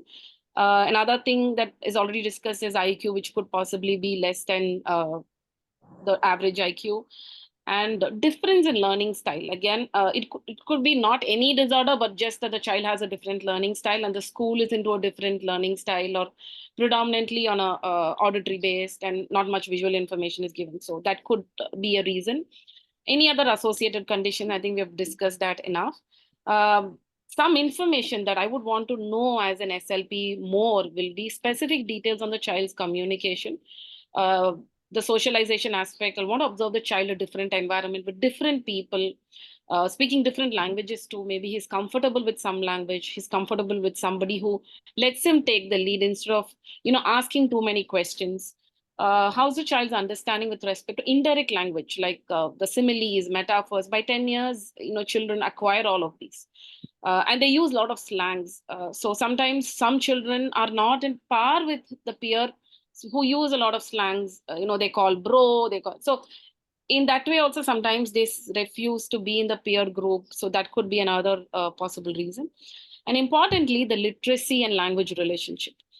English is a very difficult language for many of us. Like the A in English takes a role of a or a or in different words. though the grapheme is same, but the phonemic pronunciation is different. And if at the age of that UKG to first standard or second standard transition, that's when the child is 5 to 7 years, he doesn't get it right, then the basics is wrong, and from then everything goes off, and which will reflect in his literacy. And when he's underperformer at school, obviously the withdrawal could happen.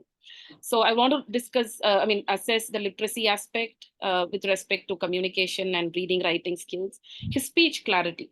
Again, some children may have issues with speech clarity due to various reasons, which he learned it wrong way, or he has a issue which could be unnoticed tongue tie, or it could be some other issues where he has braces, because of which the speech is unclear. Many reasons, and because of which the bully could have happened. And any other issues like stuttering, which could have also led to his refusal and phobia bullying. So as I said earlier, for auditory processing disorder, the unilateral hearing loss and high frequency, an audiological test of batteries may be required to assess different levels of function. And we may want to take some history related to any specific incident at school or change of teacher, which could have led, not always a disorder, but sometimes children are very emotionally attached to teachers. Sometimes the change would have led to a long-standing withdrawal. Home literacy environment, another thing that may get ignored is, we are insisting English medium of education, but what about the parents' education level? To what level they are educated and giving exposure and spending time on reading and conversing in English or other aspects. So we want to look into that, and also recordings from other environments. Though as professionals, we will be able to look at it in clinical scenarios, especially in cases like selective mutism. Only a parent reported video will give us some information about how the child responds and talk to family members or siblings. Sometimes they may not talk to other family members, but at home with the 4 people or 3 people at home, the child may be conversing. So I can think of some specific cases. In fact, who comes to my mind, we had a similar scenario. So that's the assessment and related differential diagnosis from an SLP perspective. So we can see, apart from what we have already discussed, there can be some aspects related to the speech or hearing that may be playing the role for the school refusals. So that definitely the role of a speech and language pathologist is very important. We came to know from the assessment part. Moving further, I would request Sheetal madam, the special educator, to give her way of assessing this patient. Sheetal madam. Yeah. So there are 2 things which I understand from whatever I've heard from the speakers. One is we need to understand the IQ. So as a special educator, first need to understand where the child stands. Okay. So if the IQ is low, then obviously my way of working with the child would be different. I'll have to look into the academic evaluation. So because the child is anxious and things like that, a formal assessment would not be the right step to be taken at the time. I would informally assess the child, would look at his all school papers, school exam sheets or whatever worksheets he's been doing at home, what kind of involvement of the parents has been there with the child, is that right amount of communication happening with the child? That's one thing which I'm going to rule out. Along with that, as I think the earlier slide has spoken about whether he has any ASD, whether he has any autism traits, whether any language issues are there, and that's one thing. The other thing I would like to also add is, so I'm also a clinical psychologist, so I would do like a rapport building session with the child. I can use tests like HTP or a DAP or things like that, the drawing test, the projective test, rather than just sticking to a CAT. That would give me a little idea, could have a rapport building talking to the child. It is too early to get into a diagnosis of SLD because of the anxiety factor being there.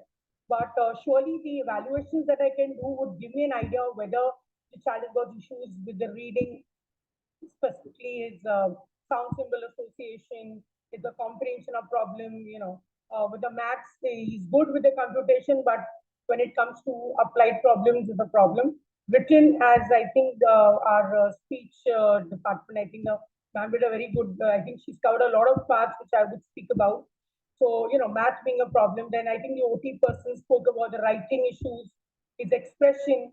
Then I can also look at verbal and the written expression. So verbally, how the child is answering me, versus the written part. If there is a discrepancy in that, that's one thing. The other thing I also would want to talk about is there could be issues with language. So I have a lot of children who have issues with language understanding. So they've not picked up English language.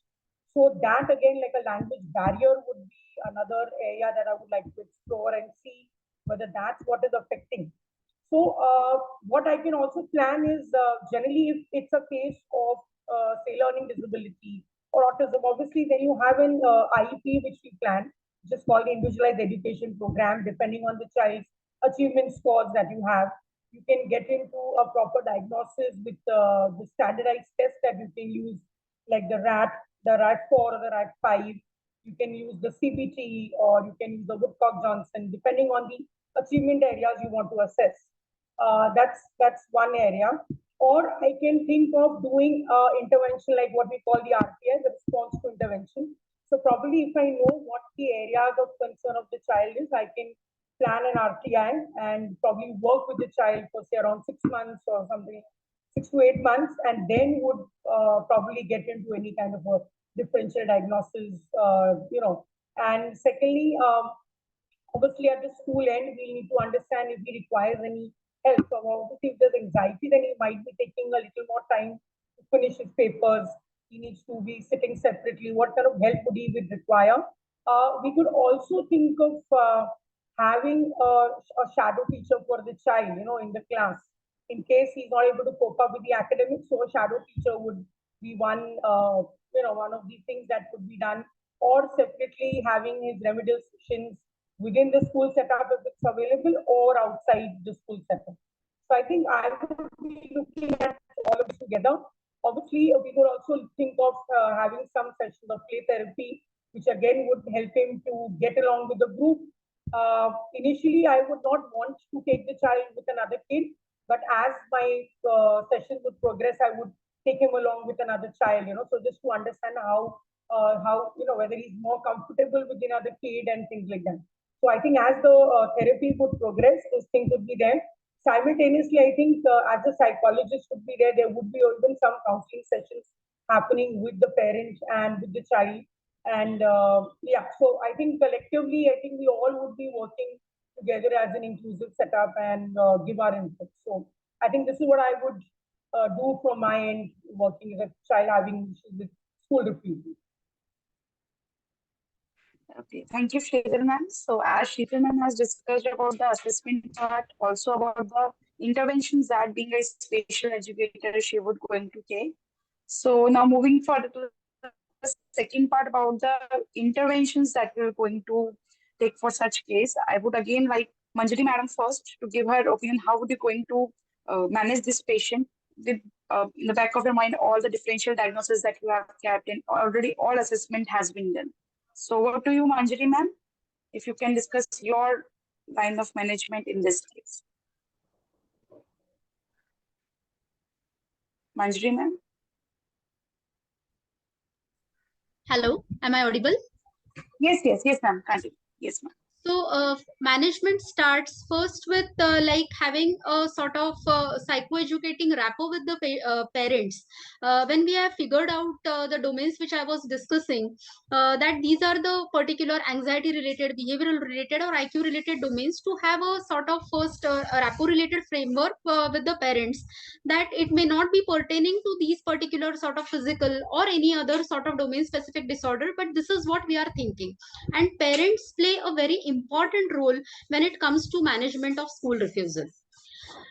As regards to the psychiatric management, when we have a first sort of priority diagnosis, for example, if a child is fitting into sort of acute anxiety sort of domain where the child seems emotionally disturbed, it is advisable that you can currently start with pharmacotherapy when it comes to like very distressing sort of emotional disturbances which come out in the child, especially anxiety or like a diagnosable depression.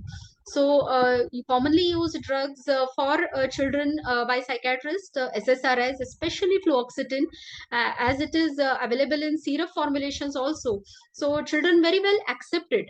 So, or anti-anxiety medications, usually a low dose benzodiazepine as and when required, depending upon the level of the anxiety which the child is currently experiencing.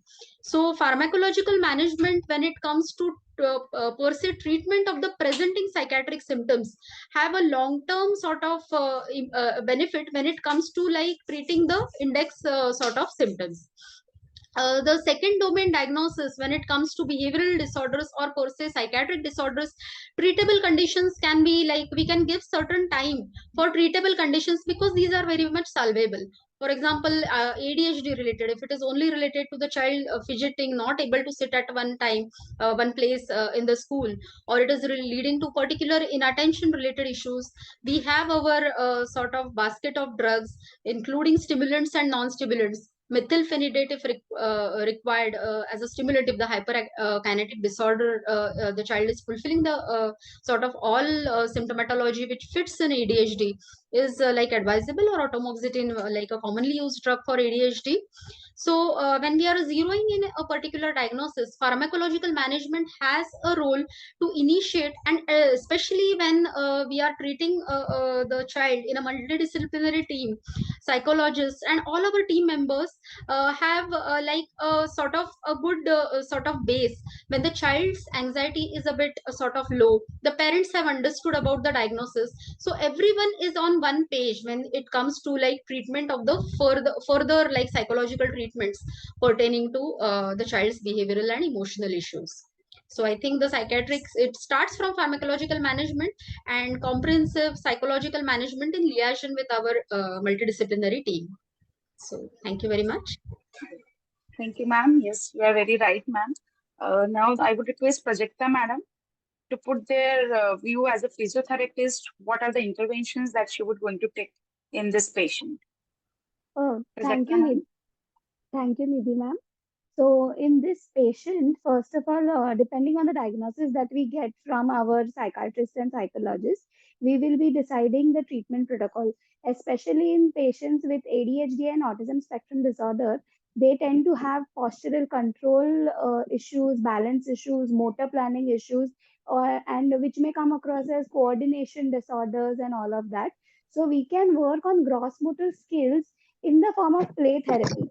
And considering the anxiety issues, what we had tried at our center was we first allowed the patient to become comfortable in a singular setup, just in one confined space with the parent and with one therapist. Later on, when the patient and the therapist developed a good rapport, he was introduced to another patient, one more child with the other therapist. So after a few sessions, then our child was tried. We tried him session with the child, the second child's therapist. So the therapist was changed, and we saw whether the kid was anxious.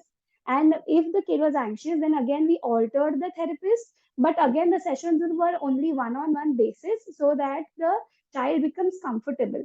Once the child was comfortable with other therapists and one more child, we exposed the child to more kind of a group play, group therapy, so that all his anxiety goes down. And also the session, the activities during the session were planned with the focus of postural control, balance, motor strengthening, developing coordination, all of those with a backdrop in mind, considering the patient's and anxiety issues and bonding probably with other peers. And after all of this, we found a very good improvement in that, especially when the child is able to achieve a certain target. As in school, he has been performing low on the academic part, but on the gross motor, he is doing well. So if he once he finishes his activity, we are giving him positive reinforcements, good job, and all the good reinforcement. We give parents also good feedback in front of the patient, which all tends to increase the morale and boost confidence of the patient. So in general, then this helps them to perform better. Also, if the patient is having learning disability, if we get an idea, like I always say that if we have a report card and we all plan, so this is the goal. So if I know what a special educator is working on, we could use all the gross motor activities to reinforce the same concept that a special educator is working on, the same concept that a speech therapist is working on. So that's from my part. Yes, so that is important how the gross motor skills can be improved, and the play therapy, group therapy, that would going to play the role also with that test of the changing the physiotherapist. We will come to know about that, whether it is due to separation anxiety, something like that, or some anxiety related issue with the new person or new persons. Oh, thank you, ma'am. Now I would request Shailaja ma'am to kindly opine on the management Yeah, on this thank you. patient. Yes, thank you. I will actually go as a 5 divisions like educational activity, developmental activity, for activities for social integration, play and leisure activities, and other activities. So as a developmental activity, of course, as my other team members are also saying, that we will use mainly a play activity as a main source of intervention, source of activity. So first, play activities to develop a gross and fine motor skills, as physiotherapist has also mentioned, Prajakta has also mentioned, and I will pay more attention to hand manipulation activities, as I'm more worried about the handwriting skills also. Along with that, I will go for development of a visual perceptual skills if patient does not have a good visual perceptual skills, which are required for academic activities. And most of the patients with ADHD, attention deficit, they have a executive function disorder. So organization skills are lacking in them, problem solving skills are lacking in them. So with through the various play activities, I will start implementing the problem solving skills to them, which I will slowly switch over to the school environment problem solving activities. Then going for the academic activity, the educational goals, my goal will be mainly to integrate the child properly in the school. So I will use a forward chaining activities. I will give us first a small activities where the child will experience a small success in academic related activities, like just giving a simple drawing, filling up the colors in that drawing, which will give him the sense of fulfillment, and his self concept will be improved. For attention deficit, I will try to give some SI activities to the child, so that the child will be able to self-regulate well, and then will be able to participate in the class. For that, as special educators previously mentioned, that we should evaluate the patient and should advise the teacher to give a timeout for some time. When the child feels very restless or over anxious, child can take a timeout and can regulate himself by doing some activities for 5 minutes, and again come back to the class. This interval can be increased slowly, like child initially if participating for half an hour in the class activity, then after a few days the child may be given a demand of participating for 45 minutes and 1 hour, and so on. Then I will give some productive occupational activities in the class itself, like arranging his own desk, arranging his own a backpack when he is in the school. And I will try to modify the school environment as far as possible. I will advise the teacher to take the child near the teacher, so that he can concentrate more, and teacher can control the environment in the class, for especially for him. I will also insist on the parental guidance at home. If the home environment is not conducive for his studies or for his overall development, I will advise about the stress-free environment. If the space is very noisy, to keep a quiet, give him a corner in the house when he is doing academic activities, or even during a play, try to avoid a noise during lot of noise during that time. Also, I will provide the recommend the Sorry to provision interrupt, of the ma'am. certain adaptations. Sorry. Ma'am, can you just wind up fast? Yeah, Yeah. for a seating arrangement, and then for school participation, I will take the different group activities for a social participation, and I will encourage the social participation in the class for particular child. I will try to be involved if necessary. I'll try to be involved in the recess time and try to help them developing a peer relationship with them. And I will encourage various play activities for improving his skills and his attention. Thank you. Okay. Okay. Rupa ma'am, can you briefly just put down what will be your management? Yeah. Yes, Yeah, quickly, quite everybody has already shared quite a few. So I think some things that are extra, maybe as I said, if there's a hearing loss, then maybe if it's unilateral, then based on that, we'll have to, first thing would be to plan on giving a hearing aid or plan any aids that the child may be required, aids or appliances. And then intervention based on processing difficulty, and most importantly, prepare the stakeholders, that is the classmates, teachers, buddy, planning the stakeholders, like, because there's a bully that is there. I think there we have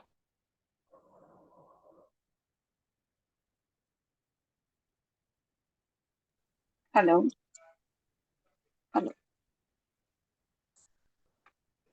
Hello.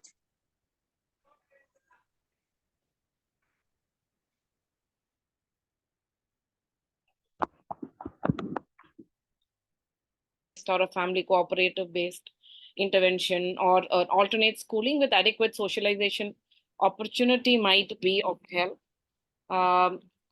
And then working with a multidisciplinary team is very much important. And then also not forcing the child on any aspect. Reassurance, constant reassurance will be important. So let the child choose the activity or the type of environment he wants, the friends that he wants to choose for the play date. Let the parent not take the lead, because he's already 10, and he's almost an adult, closer to an adult, where he has his own decisions.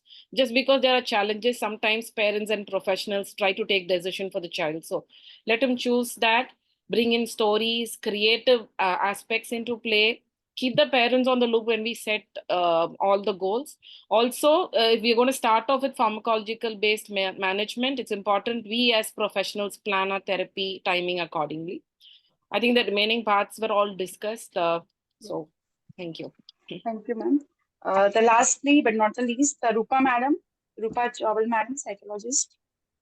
Yeah. Who recently presented the case, just as your, in a brief, if you can. I will. I'll just quickly share so that I can recap it in short. I hope my screen is visible. Yes, ma'am.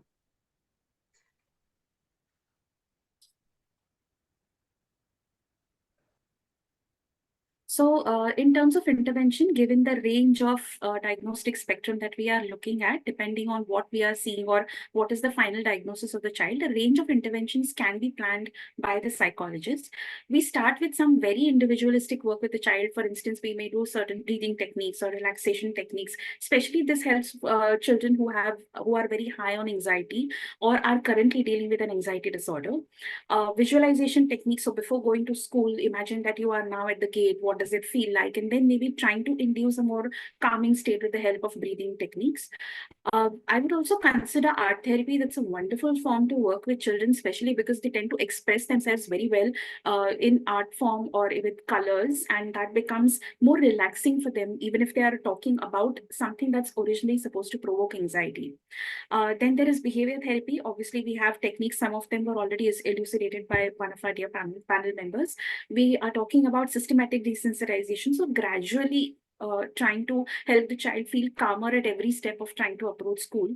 We are also looking at successive approximation, where we break the entire task into several smaller parts, and we only tell the child to do the next smaller task leading to the final goal, rather than directly trying to push the child to attend school. We can also look at functional behavior analysis, which is, I personally as a psychologist prefer this more over ABA, because there is very clear and lucid understanding of what was the antecedent and the actual behavior related to this particular issue, and therefore what are the consequences, and therefore where out of the three I can make a difference so that the child finds it easier to start attending school. We are also looking at social skills training, very, very important.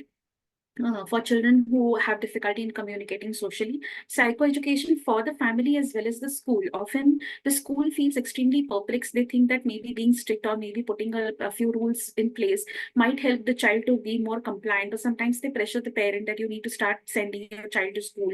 You can't just keep the child at home, which is right in a way. However, you cannot just directly take the child to school if the level of anxiety is extremely high. And that is where the role of the psychologist becomes extremely crucial in trying to mediate between the parent, child, as well as the school. We're also looking at cognitive therapy, works extremely well with children who have school refusal, social anxiety disorder, etc. You have CBT or REBT, either of them can be used. Then we have trauma therapy. We specifically did mention a case detail where there was history of bullying that the child has experienced. If that has led to or increased substantial amount of social anxiety, then trauma therapy in the form of EMDR, ISP, or even art-based trauma therapy can do wonders for the child. We're looking at family therapy. Just as some of our panelists mentioned, sometimes there are disputes at home, financial issues going on at home. The child is carrying a lot of that anxiety into their environment, and therefore the child is feeling extremely stressed out and doesn't want to go to school out of fear that what will happen when I'm at school and how will things work out. So some amount of bringing the family together, also identifying if there are enablers in the family. So in one of the points I have mentioned, wherever the child would complain of stomachache, the parent would allow the child to wait at home or sit at home rather than encouraging them to attend school with the help of maybe some medication or whatever other intervention might be necessary, or maybe simply with the help of calming techniques where the child realizes that as he or she calms down, there is no longer that subjective feeling of stomachache and therefore they are capable of going to school. So these family therapy related, bringing the entire family into clinical space is important. Supportive therapy, which is where we become a mediator and we create a buddy system. So the child no longer feels alone, or perhaps having a single point of contact, maybe a teacher that the child likes, trusts, and is comfortable speaking to, and can reach out to her or him when they are feeling distressed within the school itself, so that they don't have to wait for some relief after they have left school. And creating a supportive ecosystem by coordinating with the parent, the in-house school counselor, because we are talking about a multidisciplinary team approach here. So the school counselor becomes a very, very important person in this case. We're also looking at play therapy and perhaps, increasing a slightly more play time for the child. A lot of social learning happens during that space rather than the school, and then maybe trying to transfer those skills into the school environment. So transfer of skills is something we are definitely looking at as a point of intervention. And so just to summarize, as a psychologist, our role would start with very actively being in the diagnosis and of course collating the findings of all professionals depending on the difficulties that have been presented and the assessment reports that we have received. Intervention through an individualized counseling plan. Every child or every case of school refusal is very different from the other. There is very high level of specificity to each case and why school refusal is taking place, and hence a very individualized counseling plan, a customized plan, along with attention to the ADLs. Is the child sleeping on time? Then maybe intervening there as well. Is the child able to eat on time? Intervening there as well. So the ADLs also matter. Administering and maintaining test reports, session notes, so that the follow-up with various stakeholders becomes easier. Referral to all the multidisciplinary team professionals, because here the child is showing depressive as well as anxiety symptoms. There could be learning difficulty as well as gross or fine motor difficulties. So the occupational therapist, and for the attention difficulties, is important. The speech therapist is important because we've seen initially the child did not communicate. So all these, the assessment of each of these professionals about what they think of what is the level of difficulty presently being faced by the child, and bringing all that data together again is important. And finally, we are the mediating professional among various professionals very often, especially when it comes to a school refusal case. So we, in that sense, tend to play a more central role in the diagnosis and intervention. Thank you, Rupa ma'am, for the detailed assessment. I would like to thank you everyone, all the panelists. We are running a bit short of time, but as it is a case which requires, it is a multi-dimensional approach. So we need a multidisciplinary team to come and act. And if we all work together, we can help the child for the return to the school with the help of teachers, parents, and the individualized plan. Now I would hand it over to the Jyoti madam as we are running a bit short of time. Thank you, everyone. Thank you, all the panelists. Jyoti ma'am. Thank you. Yeah, thank you. That has been an exhaustive for us that we had. We ran a bit out of time, so I'm sorry that we cannot address a couple of questions that came from, I think, Dr. Tanu. Uh, Probably we can have more academic interactions, which is why I've been repeatedly posting the feedback form. Actually, please give us the feedback. We'll have shorter and much more intense discussions, case-based discussion in future. And it's now time for vote of thanks. Thank you, all the associations, officials, and the faculty members who joined, the Psychologists Collective, the Indian Association of Physiotherapists, the Indian Association of Physiotherapists, WINCEL, the Indian Speech, Language and Hearing Association, the All India Occupational Therapists Association, my IPS West Zone bearers, office bearers, President Dr. Neena Sawan, Dr. Dhananjay Ashturkar, EC Coordinator Dr. Hina. We could not get Dr. Avinash and Dr. Ravindra on board, but there have been a lot of simultaneous webinars going on and CMEs. Dr. Alka, who's our advisor and was also moderating the second panel. All the faculty who spoke here are coordinators. My subcommittee of child and adolescent psychiatry, I am the chair. Dr. Mansi is the convener. Our members are Dr. Nidhi Joshi and Dr. Swati Shelke, who have also been here on the panel. And of course, not to forget, we are very sorry for the tech glitches, but Yogendra has been doing a commendable thing in giving us backup tech support. So Yogendra, thank you very much. This webinar, the recordings of all our webinars are available on the IPS West Zone branch website. And you can always go back and have a look at the webinar recording. If possible, we'll also post on several of our groups, so delegates who are here can also access it again. But please fill the feedback form. Have a very good day and a weekend. And again, happy Gudi Padwa. We have a new year coming up, and today is World Health Day. So good health to all of us and a very fruitful academic interaction for the future for all of us. Thank you. Thank you very much. We will wind up now. Thank you.